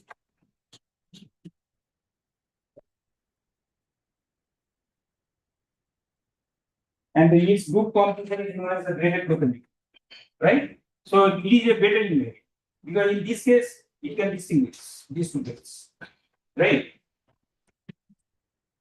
So that's why it's called its talent of this talented monoid. Okay. Now your talk has been, and there is a confusion, a lot of confusion regarding this term groupoid. Groupoid means non-empty set together in a binary operation. But here the groupoid has different meaning. Actually, nowadays that is known as magma. That what you call groupoid, or in the previous lectures we have seen, isn't it? Magma. But here the groupoid means a small category where every array is invertible. So since every array is invertible, so from the definition of category, say that is you can also suppose some people they want to get another definition, they can define in this way. That is there is a inversion, unary operation, and which has this property, and there are some composite. There is a partial multiplication. That is not true. Every two elements are composable or can be multiplied. So the elements which can be multiplied, their collection is written in this way, and whenever these types of multiplication is possible, then this will be true, and this associativity holds, right? And this is another code. And this set of all objects in their category, usually it is called units. These are called units. Units are of this, right? That is the objects in this form, and this is called the unit space of the groupoid. So, what is the story of the groupoid? How, why it is important in this study? It is important because corresponding to every directed graph. This is an example. I can skip this. Yes. So every groupoid. So these are some terminologies relating to groupoid. It's effective, minimal, and this etal, entel, all these open bisections, all these. I need to explain those conditions. That the story is that if you have a groupoid, certainly an ample groupoid, that means there is a topology with respect to which it has a basis of compact of system, right? So ample groupoid. So if then you can define this one kind of algebra. I'm not going into the details of this. That is called the Steinberg algebra, right? So why or how is it related with this Lemaitre algebra? Because Lemaitre algebra started from a directed graph. Here, from a directed graph, one can go to these groups. Next. No, next. Graph groupoid. That means from a graph, you can define a groupoid. That is for the graph groupoid or the boundary groupoid. We can natural topology in this way. And this is an illustration. That is what I say. That's what I am skipping all those things. But the story is that there is a natural topology with respect to which one can define the Steinberg algebra. This is the notation for the Steinberg algebra. This is the graph groupoid, and this is the Lemaitre algebra. And the R is a commutative ring with identity. Then what the result is that they are isomorphic. So here you see, as I told you. That Lemaitre algebra, the algebraic structures and the geometric structures are connected, and similarly, here what happens? This in a groupoid, you have seen that this idea of minimal groupoid and the effective groupoid, they are connected with this geometric structure of the graph E, right? The minimal and effective. There's hereditary, saturated, and every condition L, etc. This is connected, and the simplicity can be revisited Steinberg algebra in this way. Minimal and effective, you can only this is simple, and since these two are isomorphic, so this is simple, you can only this minimal and effective, and minimal and effective means this condition which is already directly established. That means if it is simple, you can only this happens, and via Steinberg algebra it can be revisited. This is a connection with the Steinberg algebra. Now, connection with symbolic dynamics. So, symbolic dynamics actually, if you take an alphabet, say here the alphabet is A, and the A power Z means all by infinite sequences. Then you see here, if you give a topology, a discrete topology on this alphabet, and then it will have some product topology, and you consider those by infinite sequences which does not contain any word in these. What is this? This is nothing but a collection of words or blocks in A from that alphabet. This is called a forbidden block. And then this is called a seed space. Seed space is defined in this way. That is when it is defined in terms of some forbidden blocks. Like what is the connection of this with graph or Lemaitre algebra? Connection is that is if you take a paths or a directed graph, And that is there from there you can define so the seed space. Yes. You can define a seed space, right? For seed space, you have to define a seed map also. So what is the seed map? Seed map means you can just go forward one step or go backward one step. Right? That's the seed map. So the thing is that means starting from if you take the symbols alphabet as a pass, right? So then it is called the AC. And what is the forbidden blocks? That means these 8 forbidden blocks, they are going to pass a composite. When they are not, that means that condition is there is this. So if you take a finite graph, then you get a sheet of finite type, right? And reverse also any sheet of finite type is some A sheet of some type. And it has a connection with non-negative integral matrices. Because if you take the adjacency matrix of a directed graph, finite directed graph, then that becomes a matrix which increase non-negative. And similarly, if you have a matrix with non-negative integers, then you can construct a graph with adjacency matrix, right? So this is there is a nice connection. See, with this symbolic diagrams, how it is connected. You see. Here, if a finite directed graph without means force and C, then XC is topologically conjugate to XF, that is shear shift spaces corresponding to the graph E and F. Even only the adjacency matrices are strong shift equivalent. There is a notion of strong shift equivalence. So this is a very nice thing. That means this is the first result that was that the connection between this Neutral algebra and symbolic diagrams. This is very nice thing. And there are some technical definitions. I can give this on these things. So this result is the last one. Then it's equal to finite directed graphs and their sinks and sources. Here called essential graphs. Then the following are equivalent. XC that is the H shift of E is eventually conjugate to XF, and A is shift equivalent to A, that is this, and there is an order preserving ZX inverse X modular isomorphism between this KGO group of LE and KGO group of LA.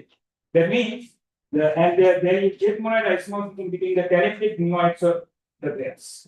So that means it is relating all those things. That means you see this is from a theoretical point of view. This is from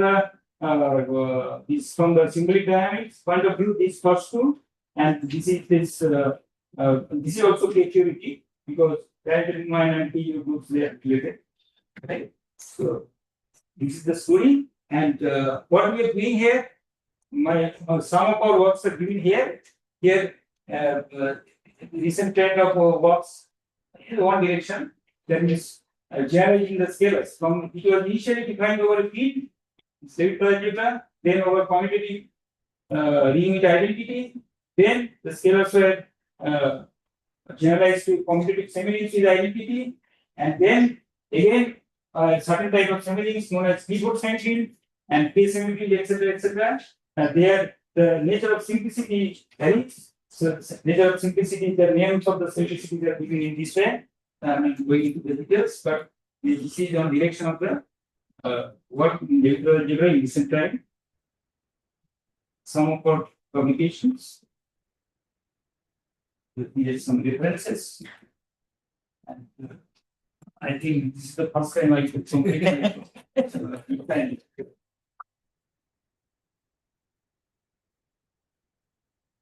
So you described this Hyperstructure report.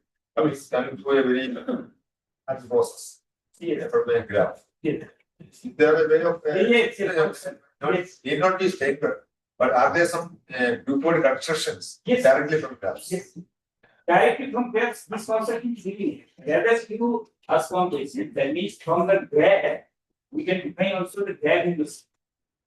Right? From graph inverse same group. And if we take similarities of idempotence, and then that becomes a natural topological space, and on that space, you can keep some natural action of the inverse group, and then you can construct a groupoid of terms, right? And that groupoid of terms and these groupoid tables. So very nice interpretation. Any further questions? So thank you, process to give for a. Something very much, but I had made things to say regarding this story, but people of I will keep going.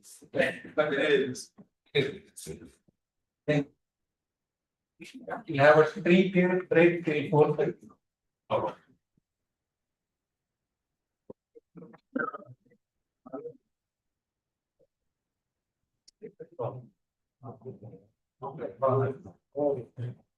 There are 2 more rows.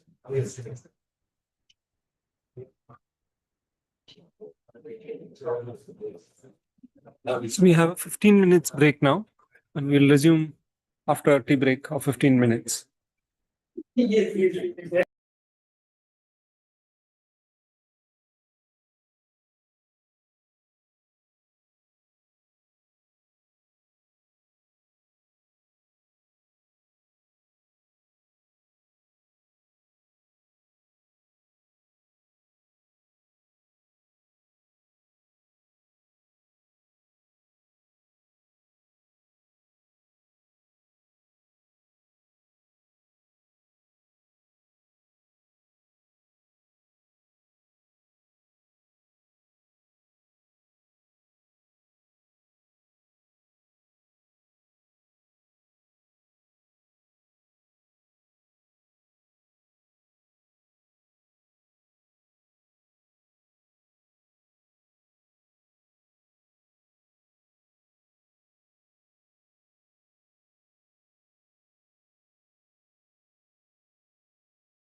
Dr. Badanaru Satyanarayana, retired professor from Acharya Nagarjuna University.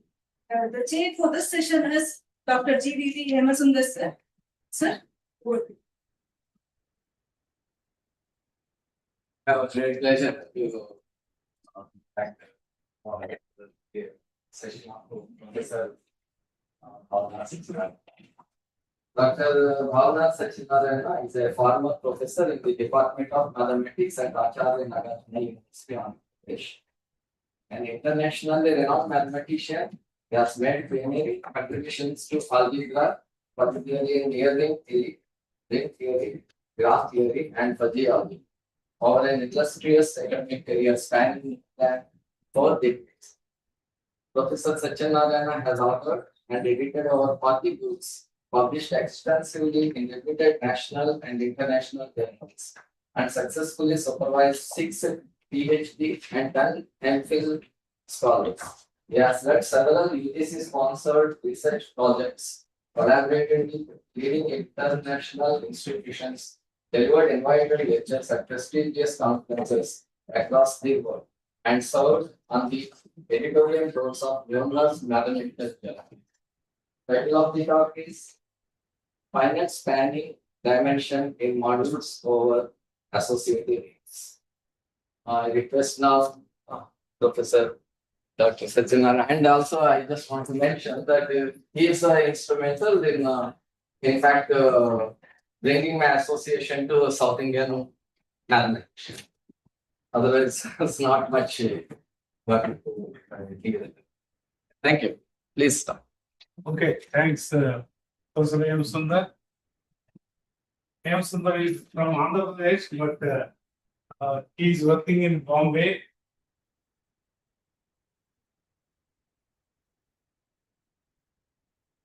Good evening, all of you. The project discussed is on finite spanning dimension in modules over associative rings.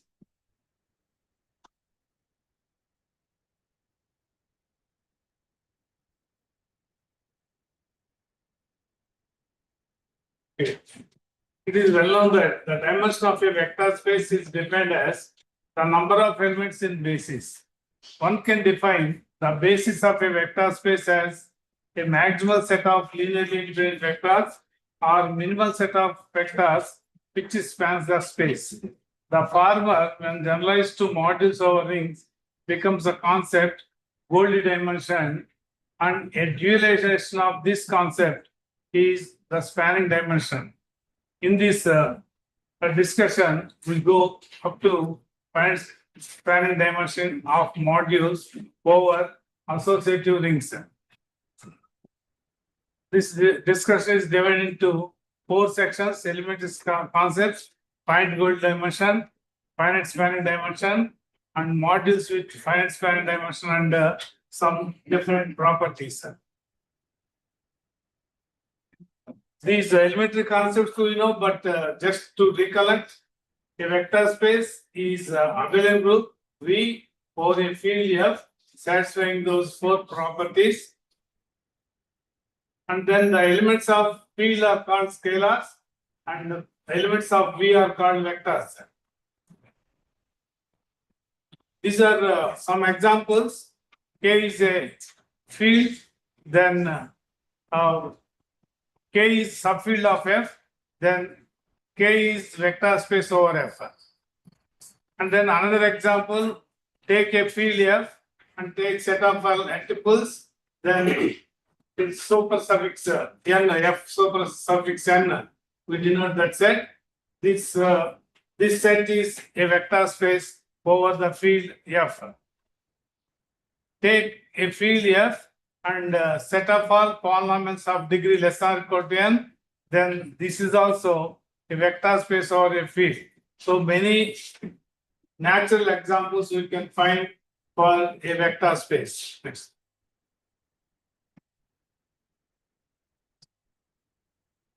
In any algebraic system, we use a subsystem. Here also, if W is a subgroup of V and it satisfies all the conditions of vector space, then we say that W is a subspace of V. If we take group and N is normal subgroup, we know G over N, quotient group. Like that here also, if we take W subspace of V, V over W can be defined and it becomes a vector space and it is called quotient space. Next one.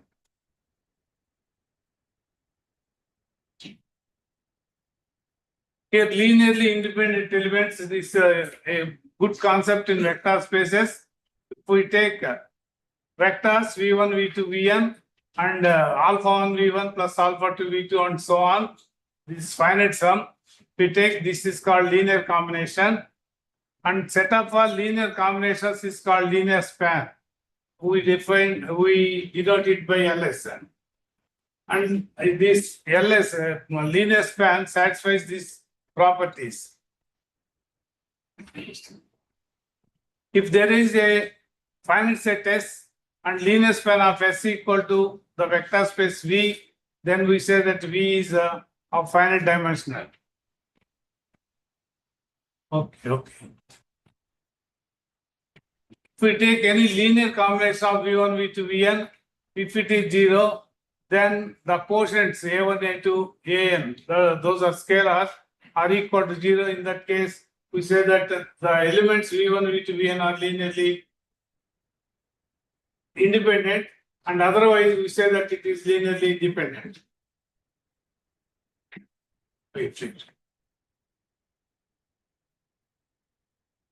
If there is finite set S and the linear span is equal to V, then we say that it is finite dimensional. If there is no such S, in that case we say that infinite dimensional vector space. The number of elements in S, if S is the minimal set satisfying L of S equal to V, in that case we say that the number of elements N is the dimension of V over F. These are general conditions with respect to dimensional concept in vector spaces. If W is a subspace, V is finite dimensional, then W is finite dimensional, dimension of W less than equal to dimension of V, and dimension of V over W equal to dimension of V minus dimension of W. Not only that, if A and P are finite dimensional, then A plus B is finite dimensional, and the dimension of A plus B is equal to dimension of A plus dimension of B minus dimension of A in section B. These dimension conditions we try to verify in module theory also.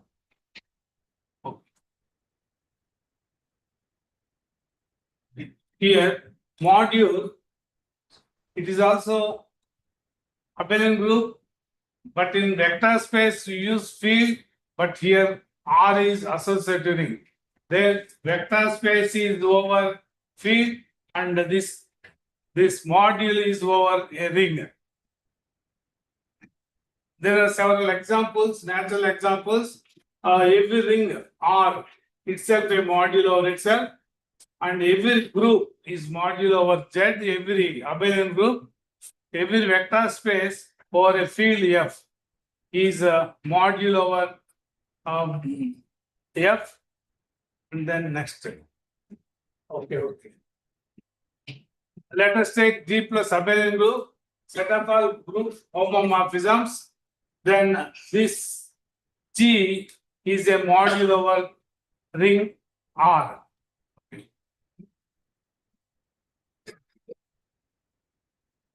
Let us take any left ideal of R, then R over L, that quotient is also a module over the ring R.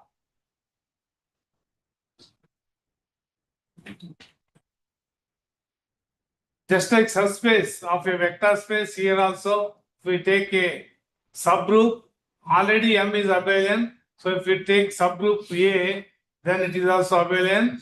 If it satisfies all the properties of module, then it is called submodule. If we take two submodules and their intersection is 0, the sum is called direct sum. In general, if we take M1, M2, Ms submodules of M, and we say that it is the sum is direct, if we take any small m in capital M and represent small m as elements of M1, M2, Ms, that is M equal to M1 plus M2 plus so on Ms, where Mi belongs to Mi. In such a way, if you represent, and if that representation is unique, in that case, we say that the sum is direct. A module is said to be cyclic if there exists an element A such that M equal to small r A, or in module theory, we denoted by capital R into A. Next, finitely generated concept is there. If we take the finite number of elements A1, A2, An, if you take all linear combinations, then whenever it is equal to M, then we say that M is finitely generated. And we sometimes say that M is generated by the set A1, A2, Am. Now, this is a new concept, complement in modules. This concept is not there in vector space theory. Let us see Ka or submodules M, submodules of M. K is maximal such that K intersection A equal to 0.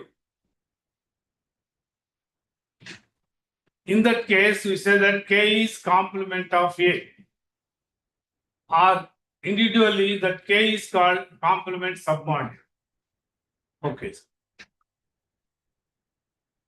Wait. And essential or large submodule, or let us say a non-zero submodule K of M is called essential in M if K intersection A equal to 0, A is another submodule, then that implies K intersection A equal to 0 implies A must be equal to 0.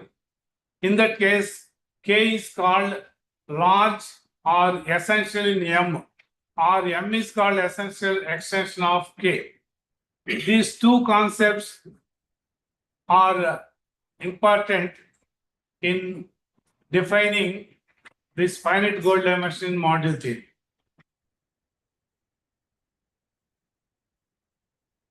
What happens for complement concept in vector spaces? You see this 1.19 vector space V, W is subspace, then W has no proper essential extensions. So this essential concept is not there in vector space. Next.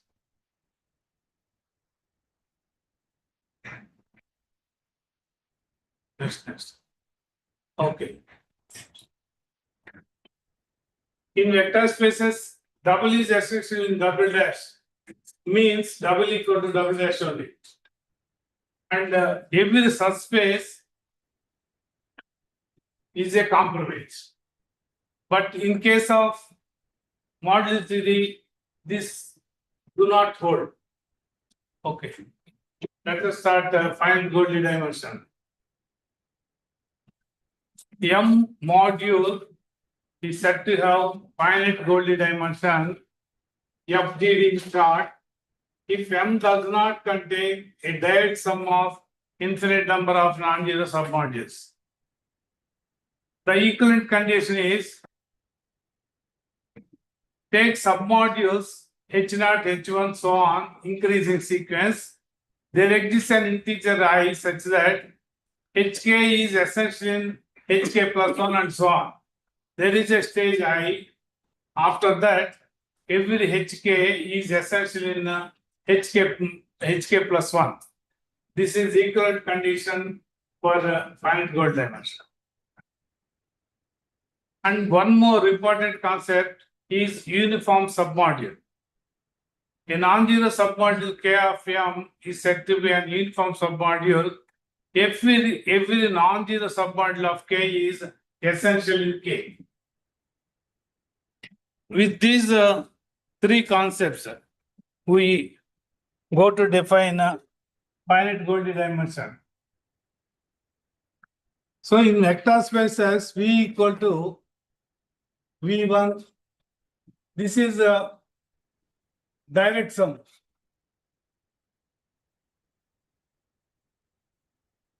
Whenever the dimension of V is equal to n, then there exist one-dimensional subspaces V1, V2, Vn, such that their sum is direct and equal to V. Here, if I take the small v1 non-zero, then f v1 is equal to v1.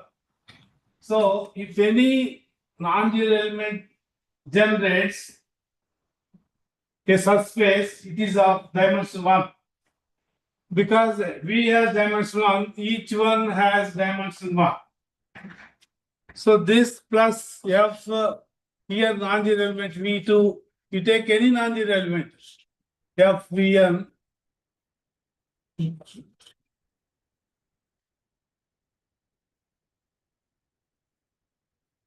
v1, v2, so on, vn forms the basis for v. You take any element u1 here, u2 here, un here, then that set form a basis if you take non-zero elements. These are nothing but uniform submodules in the module theory. We define in such a way to get that this sum. Okay, next you can see. So here new definitions are in module theory. Complement is there. Essential and uniform.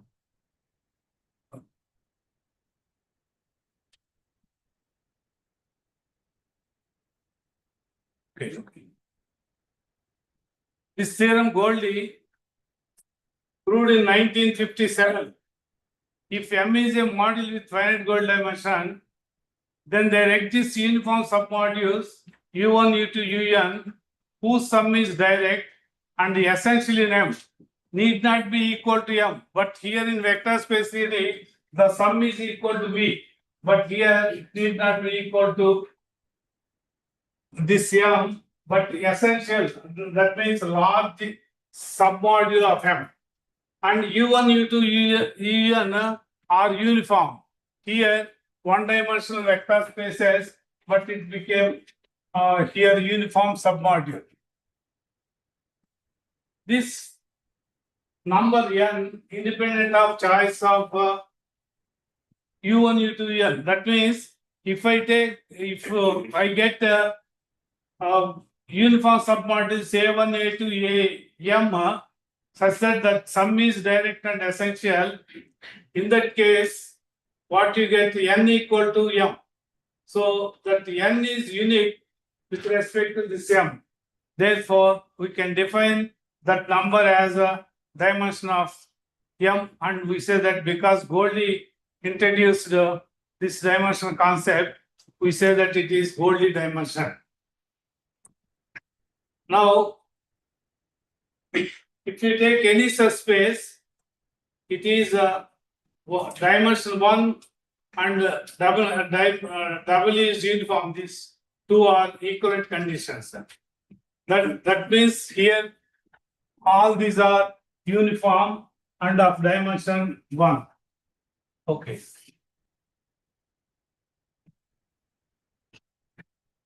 Next, please.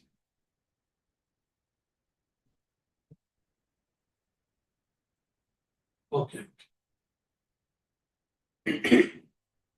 In vector space theory, for any submodules K and H of M, such that K intersection M equal to 0, then the condition dimension K plus H equal dimension K plus dimension H holds. Next. If K and H are isomorphic, then dimension of K equal dimension of H. When we observe the following example, we will learn that this condition, particularly dimension of M over K equal to dimension of M minus dimension of K, this does not hold in module theory. It works for vector spaces, but not here. This is an example. Okay. Then Goldie tried to prove this condition for modules. On the way, he find this. If M has finite goal dimension and K is complement submodule, a special submodule, it will complement. In that case, for this complement K, that condition holds. What is that condition? Dimension of M over K equal dimension of M minus dimension of K. It is an open problem for 30 years. We tried to find the converse. On the way to getting the converse, we introduced irreducible submodule. Reddy is my research supervisor and myself. That paper in which we proved that converse is published then Proceedings of Japan Academy 1987. After 30 years, we were able to prove it. We introduced the concept irreducible. Irreducible concept is there already in modules, but we introduced this irreducible concept. What is that irreducible? H equal to K in section J, where K and J are submodules of M, and H is essential in K. H is essential in K, then either H equal to K or H equal to J. This is a concept really introduced in that paper. Okay.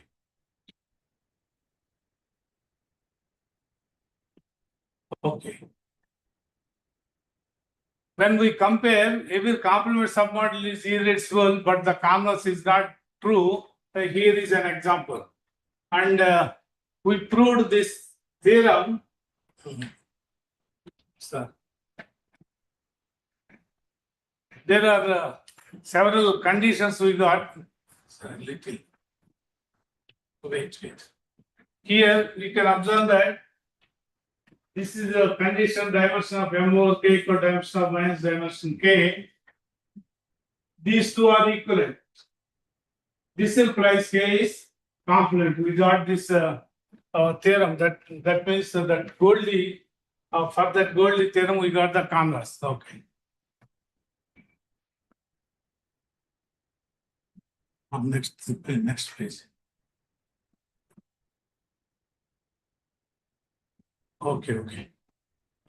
In this paper, in 2006, we proved another condition. If K1, K2 are submodules of M, K equal to K1 section K2 is complement, then dimension of K1 plus dimension of K2 equal to dimension of K1 plus K2 plus dimension of K1 in section K2.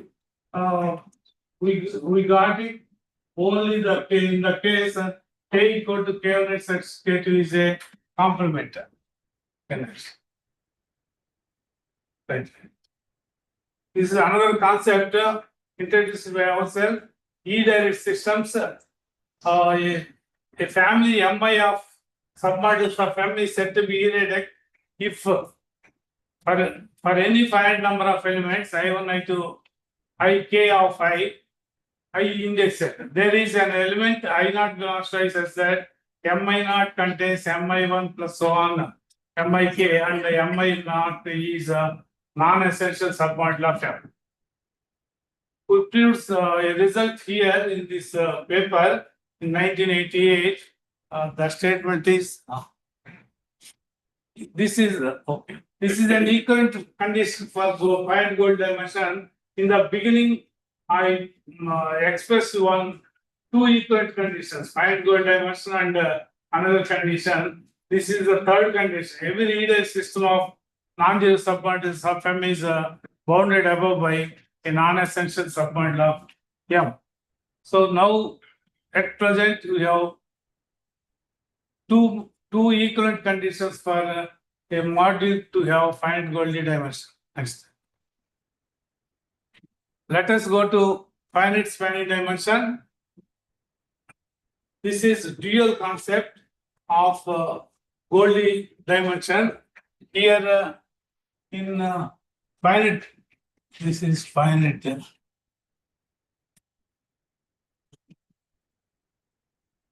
In finite spanning dimension, in that case, for essential concept, the dual is small.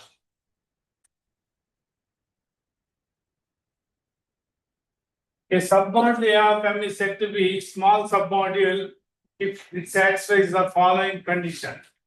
A is small if A plus H equal to M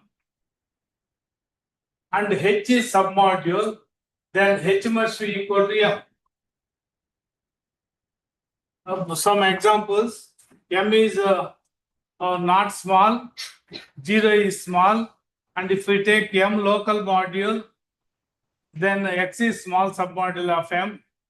Okay, next page. In completely reducible modules, okay, each simple submodule is not small. Okay.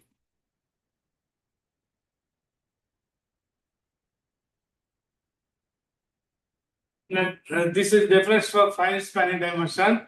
We say that M is set to a finite spanning dimension if for any strictly decreasing sequence. In finite Goldie dimension, we have taken increasing sequence. Here it is decreasing sequence. U0 contains U1 so on of submodules. There exists K. That means after certain stage, UN is small in M. For all n greater than equal to K. Okay. Here are the examples. Okay. Great. In place of uniform, we have hollow.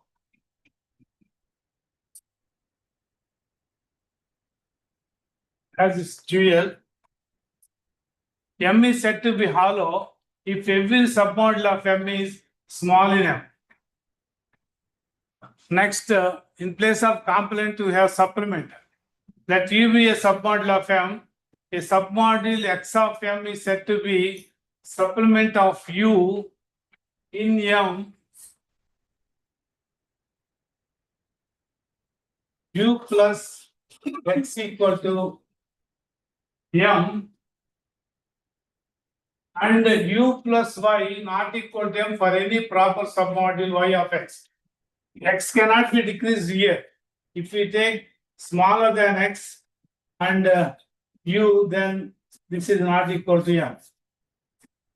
Then this is called supplement.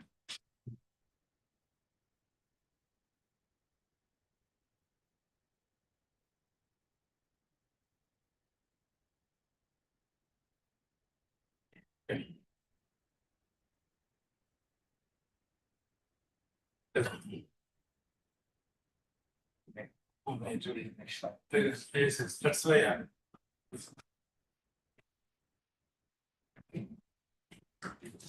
Right. With these concepts, clearly, that paper published in Canadian Journal, the theorem is main theorem. Let M have finite spanning dimension. Then there is an integer P and hollow submodules N1, N2, Np such that the sum of Ni's is equal to M. No Ni can be omitted. That means you cannot reduce the number and the sum is irredundant. If there exists another representation in such a manner, then this Q equal to P. So P is unique with respect to the M. Therefore, we call it as dimension And this dimension is called, or that Flueri called this dimension as spanning dimension. Okay. Here also it will. Okay.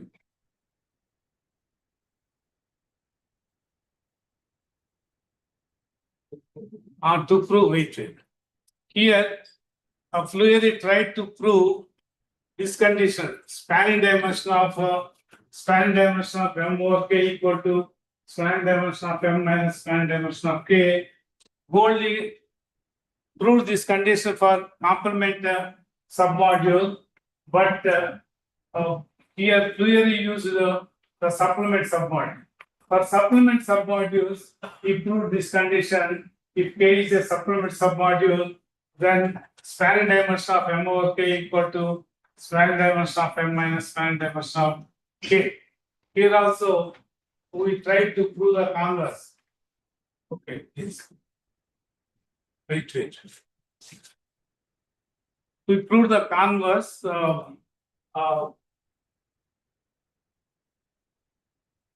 Next. Okay, please. In 1985, we got that converse. If this submodule has this property, then H is a supplement. Next year also we tried to prove some more results. This is SNO system. SNO system definition, we use this, which is a new concept used by us. A family Mi of submodules of M is said to be SNO system. If for any finite number of elements I1, I2, Ik of 5, there is an element I0 such that Mi0 contained in the sum, and Mi0 is not non-small, not small submodule. Okay. With that condition, we proved this equivalent these two statements. M has finite spanning dimension. Then every SNO system of submodules of M is bounded below by a non-small submodule of M. And second one, actually, I tried to prove equivalent condition to get a new equivalent condition for finite spanning dimension. But in finite goal dimension, I succeeded.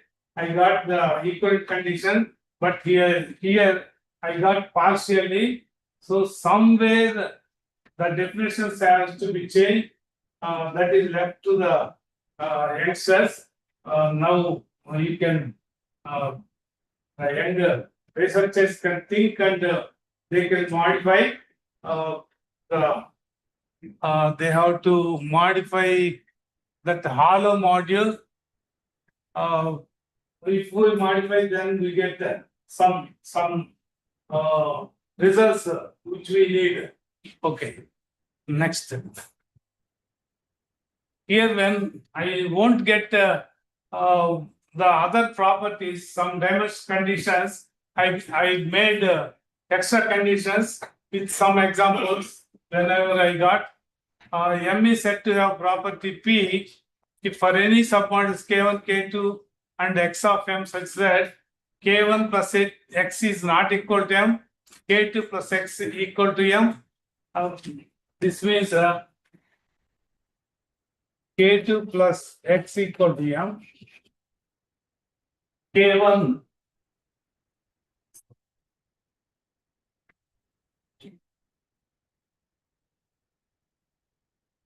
and K1 is smaller than small K2.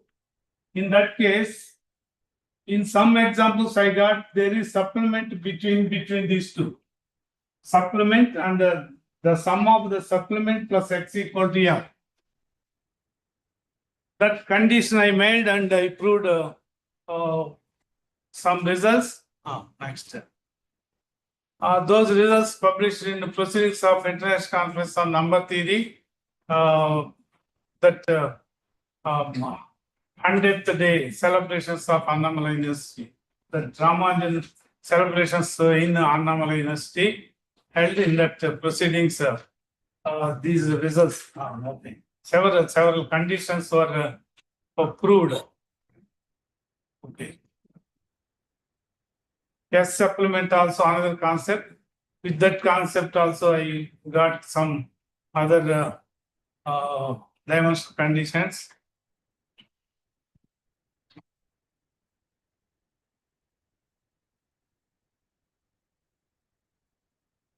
In 1994, this paper published in Journal of Australian Mathematical Society. In that many conditions were proved. Okay.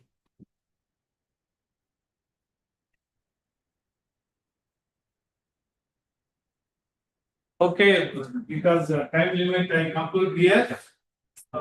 Last references, please. Last references.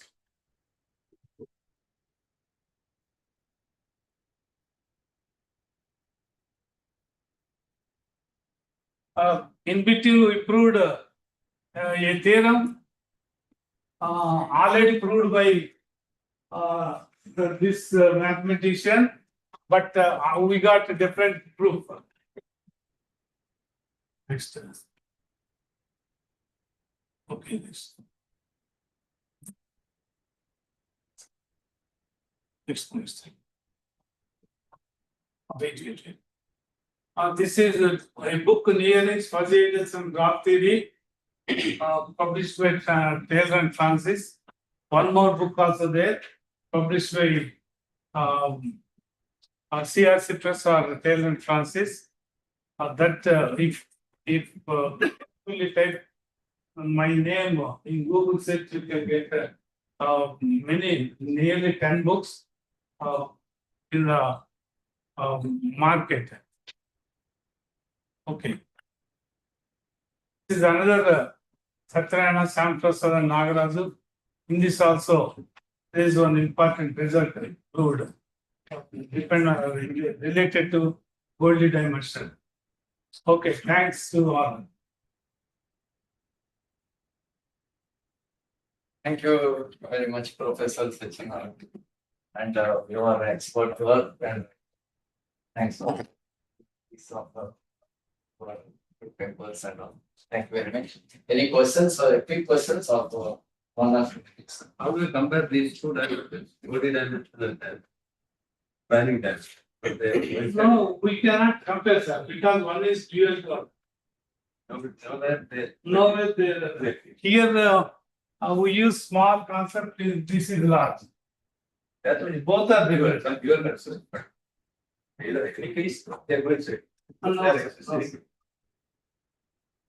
You know that the small cannot be coincident with large. That is the situation. In case of simple, both are same.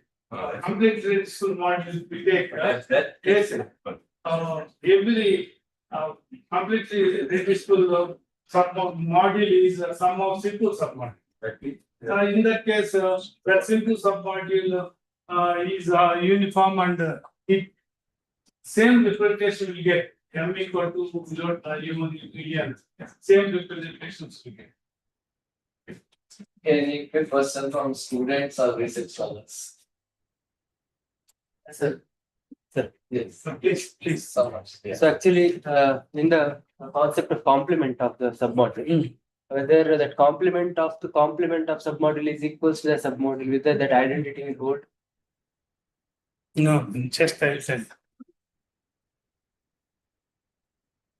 See this K is complement of A. K complement of A means K intersection A equal to 0, common 0, and K is among all such submodules, K is maximal. Okay now. Yes. Right now, I take among all these A's maximum. This is a complement, this is also complement. Say this is K dash. Then what you get? K dash, both are complements. Complement to each other. And sum, direct sum. And intersection is 0. These two intersections also 0. But here A is not maximum. But here K dash is maximum. So what you are asking, K is complement this. If I take K dash complement of K, then what happens? Okay, na? Can you get the answer? Thank you. Okay, thank you. Let's pause this.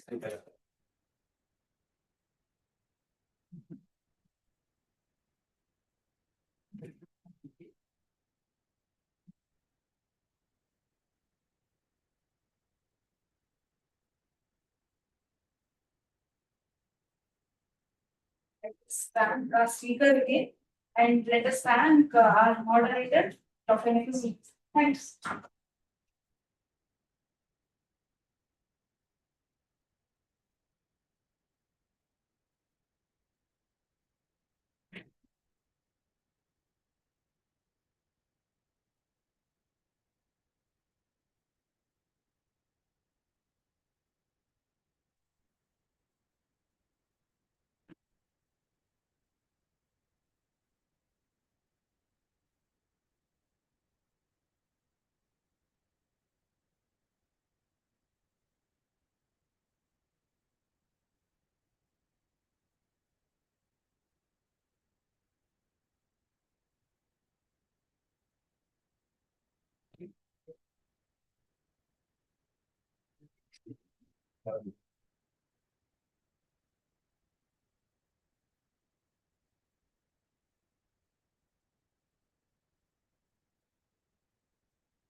Next speaker is Professor Ayman Badawi from American University of Sharjah, United Arab Emirates.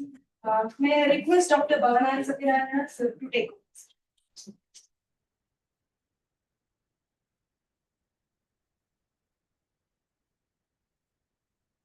First of all, I thank the organizers for giving me this opportunity. Professor Ayman Badawi is a professor at the Department of Mathematical and Statistical Sciences at the American University of Sharjah, UAE. He holds a PhD degree in mathematics from the University of North Texas, USA. His research interests are in computational ring theory and in graphs associated with rings. Dr. Badawi is the editor-in-chief of the Palestinian Journal of Mathematics, PJM. He has numerous publications, including book chapters, journal articles, and conference proceedings. His present day talk, title of the talk is On the Envelope of Finite Abelian Groups. Sir, please. Badawi, Okay. sir, please start. Can you hear me?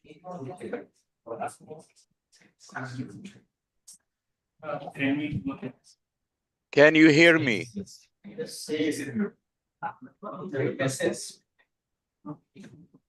Yes, we can hear you. Oh, okay. Is it okay?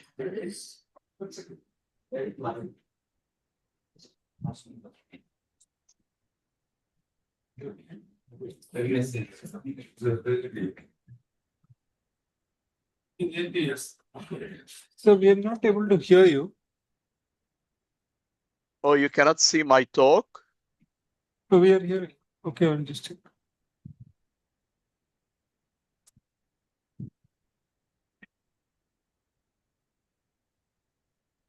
I shared it. Vinay, we can hear. Yeah, we can hear you now. Yes. Yes, yes, we can hear. But can you see my talk? Yes, yes. Okay. All right. So shall I start? Yes, sir. Please start. Okay. Well, thank you for the organizer for inviting me. And I'm sorry I was not able to make it in person because I'm teaching summer and I start from 11 till 3 p.m. United Arab, from 11 to 2 to 2:45 United Arab Emirate time. So I have to give the talk online.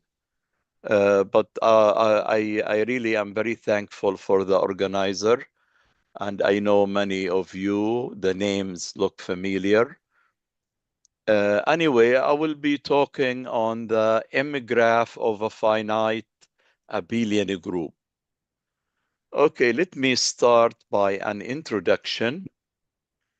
This is kind of a new graph, but somehow related to the power graph, but you're gonna see is not exactly the power graph. Okay, in 2000,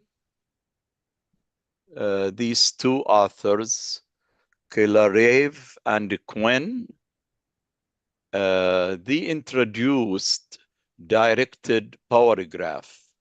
What is directed power graph? You let the vertices to be all the elements of the finite a finite group H. It does not have to be abelian for any finite group H. And how do you connect vertices? Like A in H is adjacent to a vertex B in H if B equal A to the R for some integer R bigger or equal 1. And that's why they call it directed power graph. So A goes to B if B is a power of A.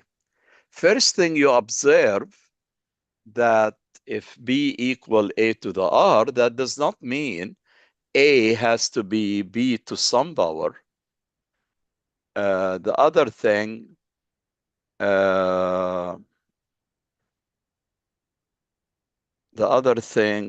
let's see. Yeah, well, yeah. R rely on what? On A and B is not the same for all. Then in 2009, this concept, power graph, directed, they generalize it to undirected power graph. And that's appeared in semigroup forum. And how they define it is the same definition. It's the undirected power graph will be simple, undirected, and the set of vertices will be the element of the finite group H, and how you connect A to B by an edge, or A comma B are adjacent. That means A equals B to the R, or B equal A to the R for some positive integer R. Okay? So that means it's not matter which one is a power of the other. Make sure, R has to be positive integer, not negative. Okay? Again, in this definition, you see that the R is not the same. Different A and B could have different R. I got interested in this subject. I was reading this survey article, 2013, and then there is another one in 2021. Okay? And these two recent, like, they let me, kind of, you know, made me think how I can make, you know, make use of these ideas into something maybe different. Pay attention to this result in 2013 by Shilvam and Satanathan. I'm sorry, I cannot pronounce the names. The power graph of finite abelian group. And they prove, so this is the power graph of a finite abelian group. They proved that the power graph is a tree if and only if the power graph look like a star graph, k1 comma n minus 1, whereas n is the cardinality of the group H. If and only if every element in H is its inverse. Putting these together, and the group is finite and abelian, that tell me H is just finite copies of Z2. However, the graph I introduced in this paper is going to be surprising, always a tree. I never expected that. I'll be honest with you. I never expected that such a graph will be a tree. And it could have any diameter. Okay? So how this work is different from the power graph. So keep this result about finite abelian graph and the power graph is a tree only in this case if H is copies of Z2's, finite copies. Okay, here is the definition. You let H to be finite abelian group of order n and you fix an integer m. This k, I don't know why I mention it in the definition, but this is important later on. So we define the m graph, symbol directed graph with the, you know, vertex set all elements of the finite abelian group H, and how you connect two vertices by an edge. If B equal A to the M or A equal B to the M. So here M is fixed, has to be the same for all the elements. So that's one thing different from the power graph. So we're fixing M, and this M has to work for all A's and B's. Okay, here is an example. If you look at if you let M equal 2 and you take your group to be Z4, then this is the graph, the 2 graph. You can easily see that. The 2 graph of Z4, where the one on the right, this is the 2, I still use M, but I change my group to Z6. Okay? So what you observe by staring, the first one is a tree. The second one, not even connected, but it's a forest. Like it has 2 components, and each component is a tree. This is a tree, and this is a tree. Okay? All right. So here is the result.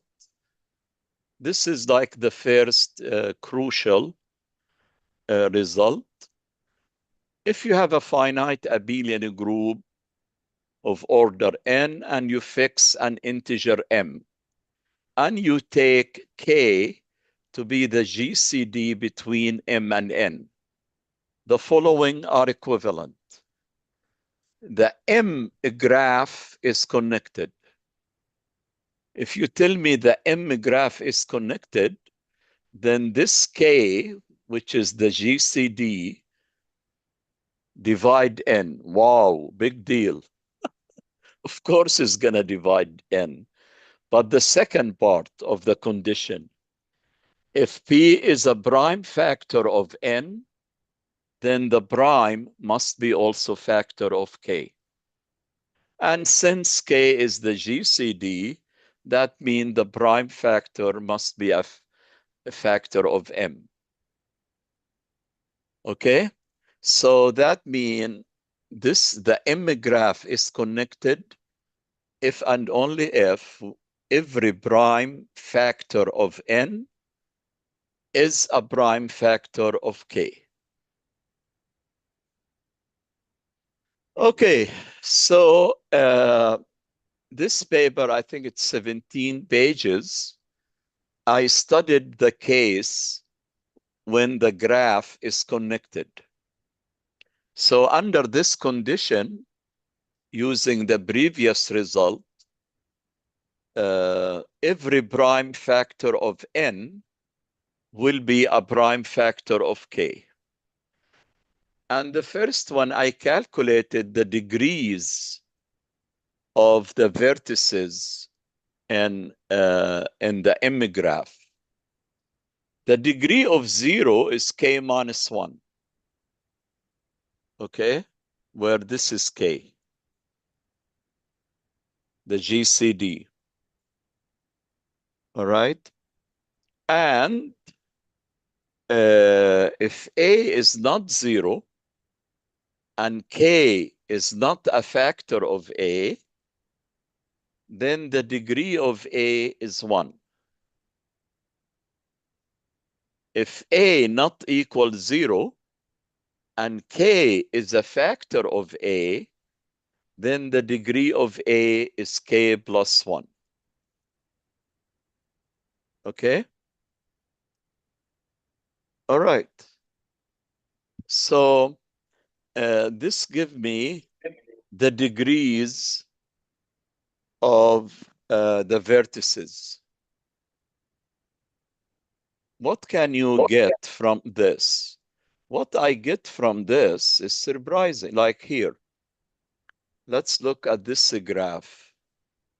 And let's take M to be 2.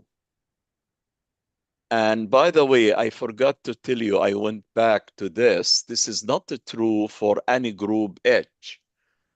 The H is cyclic. So the assumption that H is cyclic, so it has to be isomorphic to Zn. Then these conditions are okay. And that's crucial. If you read, let H be a finite cyclic group. Okay.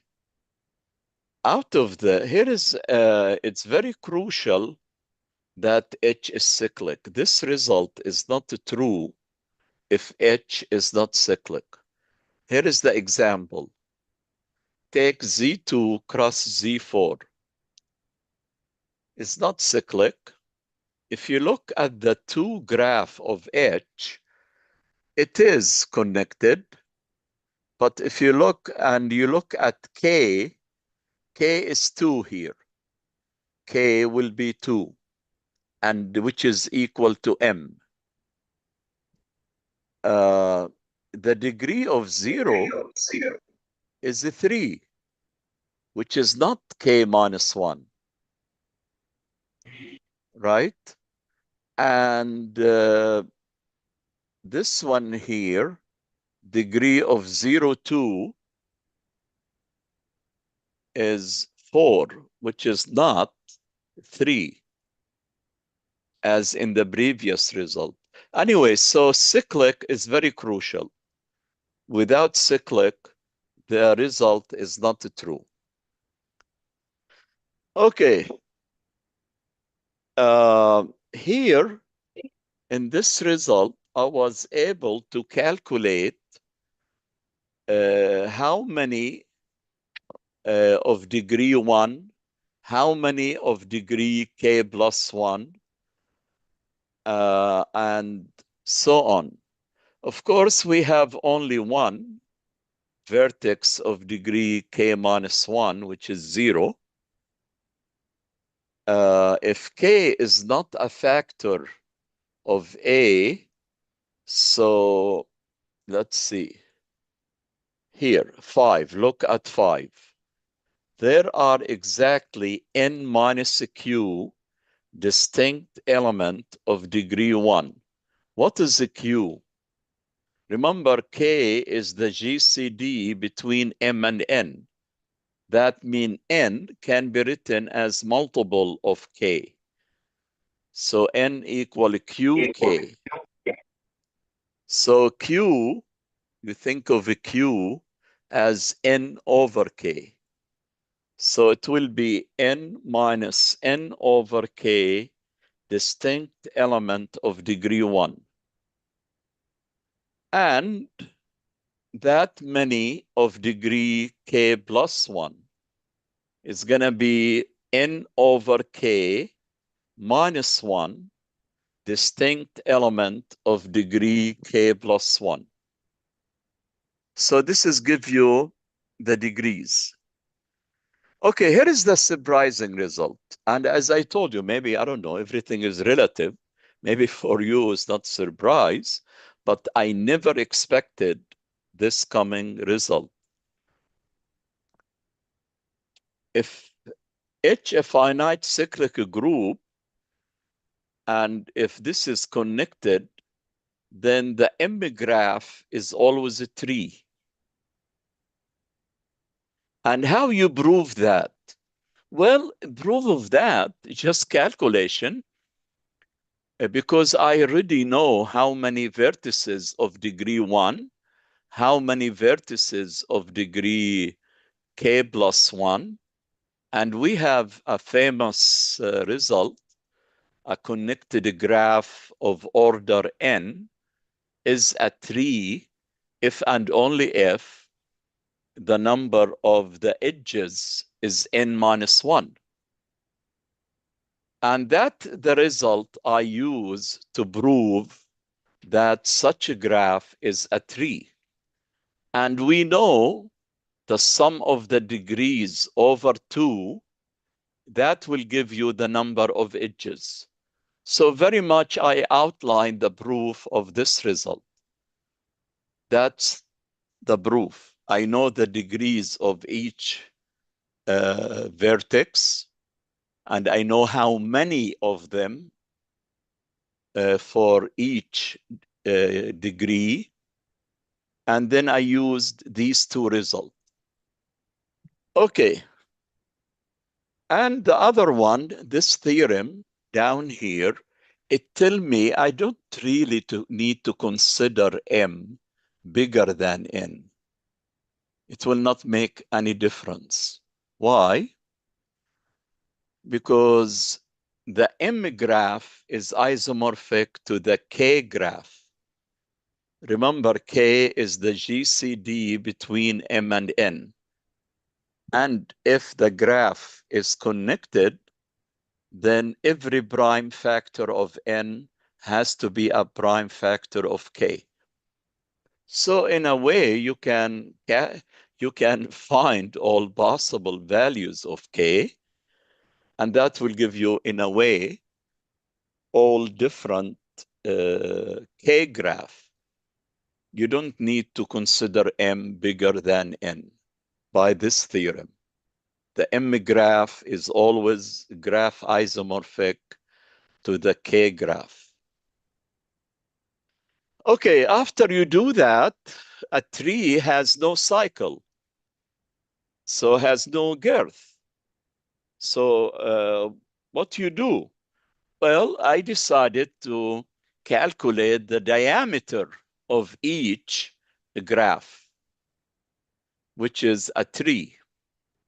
And I was able to answer this question completely. So let H be a finite cyclic group, the same notation, M is fixed, K is the GCD between M and N is QK. Here I added a new W. What I mean with W here?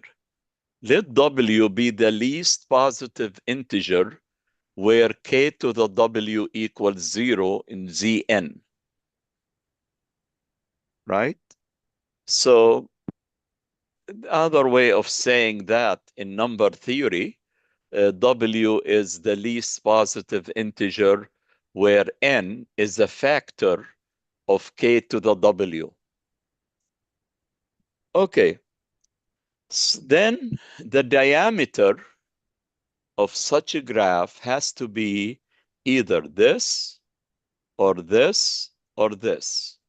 It has to be 2W or 2W minus 1 or 2 times W minus 1. So that's a complete answer for the diameter. The next question, which is natural if you are doing that, when do we have diameter equal 2W? That's a complete answer.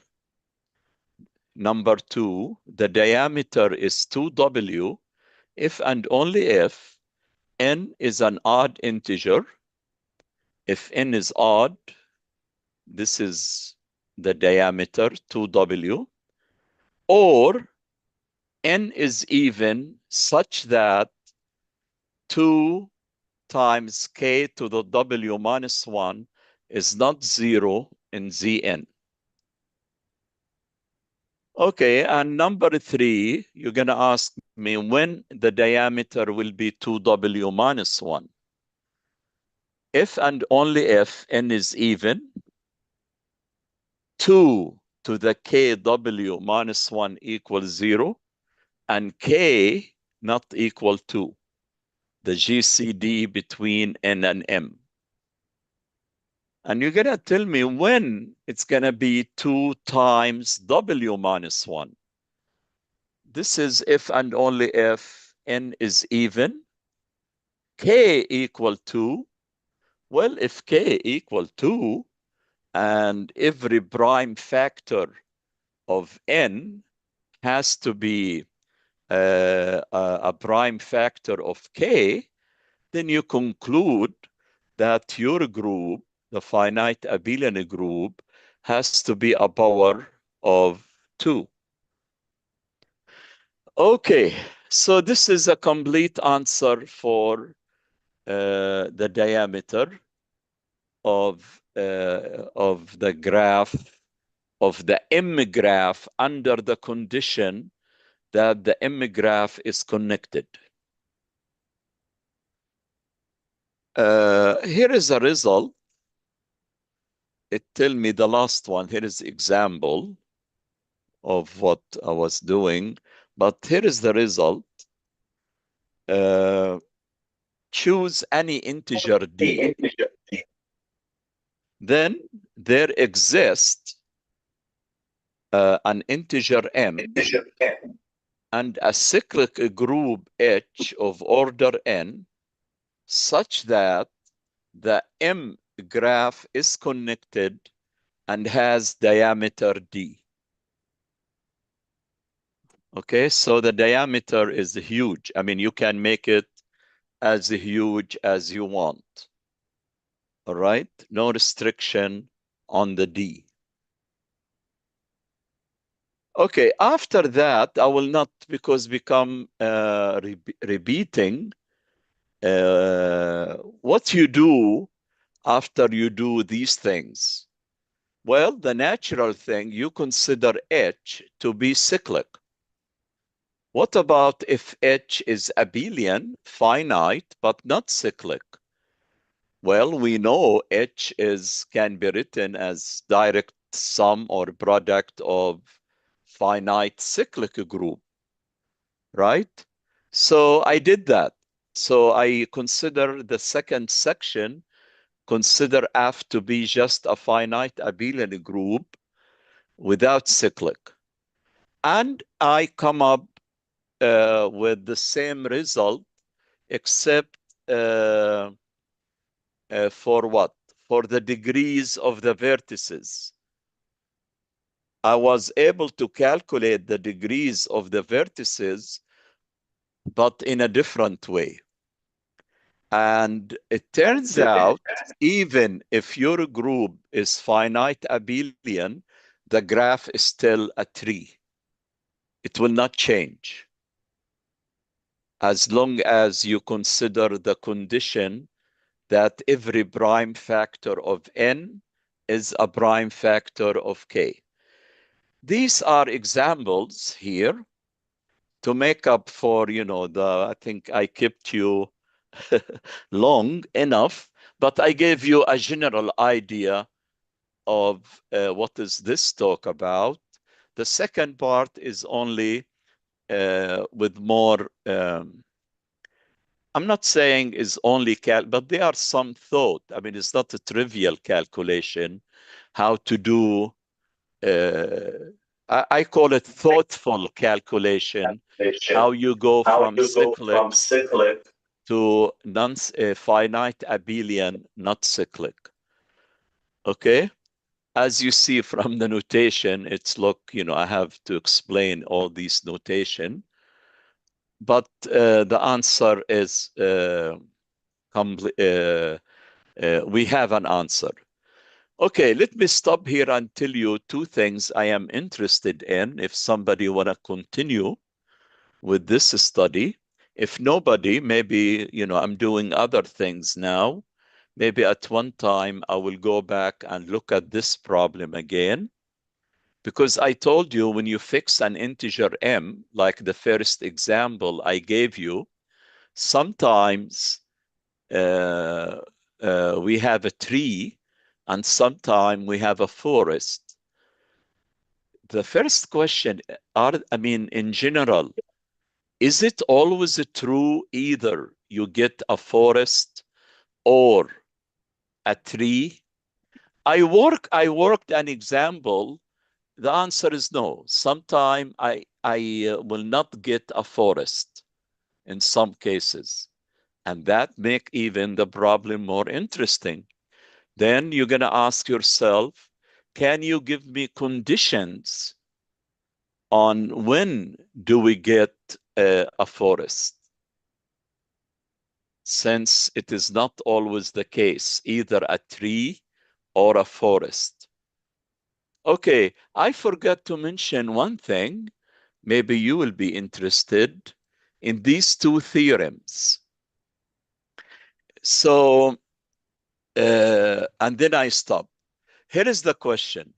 If you give me a tree, can I find a finite abelian group where the M graph is the given tree? That's a very good question. That means, like there is why, like you can correspond for a given a tree, then you can find the cyclic group. The question about cyclic, but you can generalize the question to finite abelian. Can you give me the cyclic group where the M graph of the cyclic is the given tree? I have two theorems. The first one, it tell you under these conditions, yes. The first one, if you have a tree with these properties, then yes, I can give you the group and where the M graph of the group will be the given tree. Unfortunately, in the second theorem, I told you no, I cannot find, but we have to be careful here. In the second theorem, I tell you I cannot find a cyclic group where the M graph is the given tree. Well, but that does not mean I cannot find a finite abelian group where the M graph is the given tree. So I just touch briefly by these two theorems on can we recover a tree and you present the tree as the imgraph of some group, imgraph of some cyclic group. Okay, I think I stop here, and I thank you and I thank the organizer. And here are some references for the paper, in particular the last one, which, you know, give you a case where the power graph is a tree, the last one. All right, thank you, and thanks the organizer.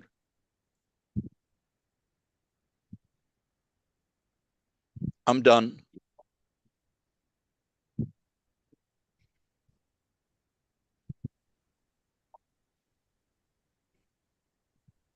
Is that what I do?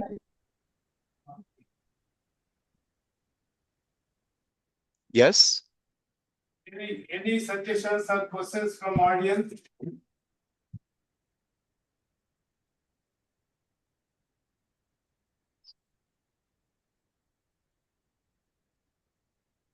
If there are no questions, let us close this section. Thank you once again, sir. Thank you. Excuse me? Thank you. Thank you for I the have a invitation. question.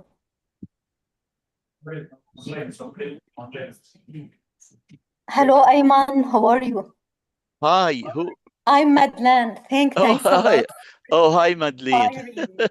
Inspiring talk. I've been waiting for it since morning. And because I'm working now on polygroups and graphs, so I found lots of ideas related to it. I have a question that your work basically is for abelian or cyclic group, right? So for non-abelian, it won't be a tree. I don't know. I did not touch that. Yeah, I understand. And always it will be connected. So if it's a tree, always it will be connected. If for non-abelian, do you think that it will be also connected? I have to guess, but I don't, you know, I always work on, maybe you know my area, commutative rings. So I always work with abelian. Things commute.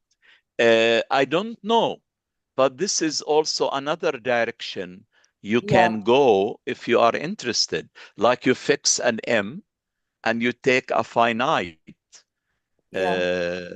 I believe the first condition is has to be true, that every prime factors of n has to be a prime factor of k, even for finite non-abelian group. I believe this condition will still true. But now how we're gonna calculate the degrees and things, I have no clue. Yeah, but it's good that it's a research direction and new one. Now, one last thing, I might reach out to you to get some of these papers that you shared in case they are available with you, and in case you can share the presentation if already the results are published. Okay, I will send you my talk, definitely. And in fact, the whole paper is on archive. Oh, okay, great. I will search for it. Yeah, in fact, I can tell you briefly, I submitted this paper to Communication Algebra on January 15 of 26. And then by the end of May, maybe you heard about there is a problem, like they change the editorial board of communication. Did you hear about that? No. Oh, yes. So it was sitting there, nobody looking at it. And then I withdraw the paper. And in fact, I'm thinking to resubmit now for another journal. But it's been like 4 months with communication in algebra, and nobody is doing anything because I think they changed the whole editorial board. I understand. Yeah. Okay, thank you so much. I Thank finished my you.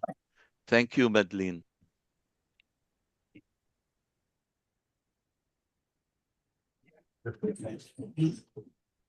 Thank you, sir, again. Thank you. Good luck with the conference. Thank you, Ayman. I'm sorry I cannot come earlier because I teach Wednesday and Thursday. Yeah. Okay, okay.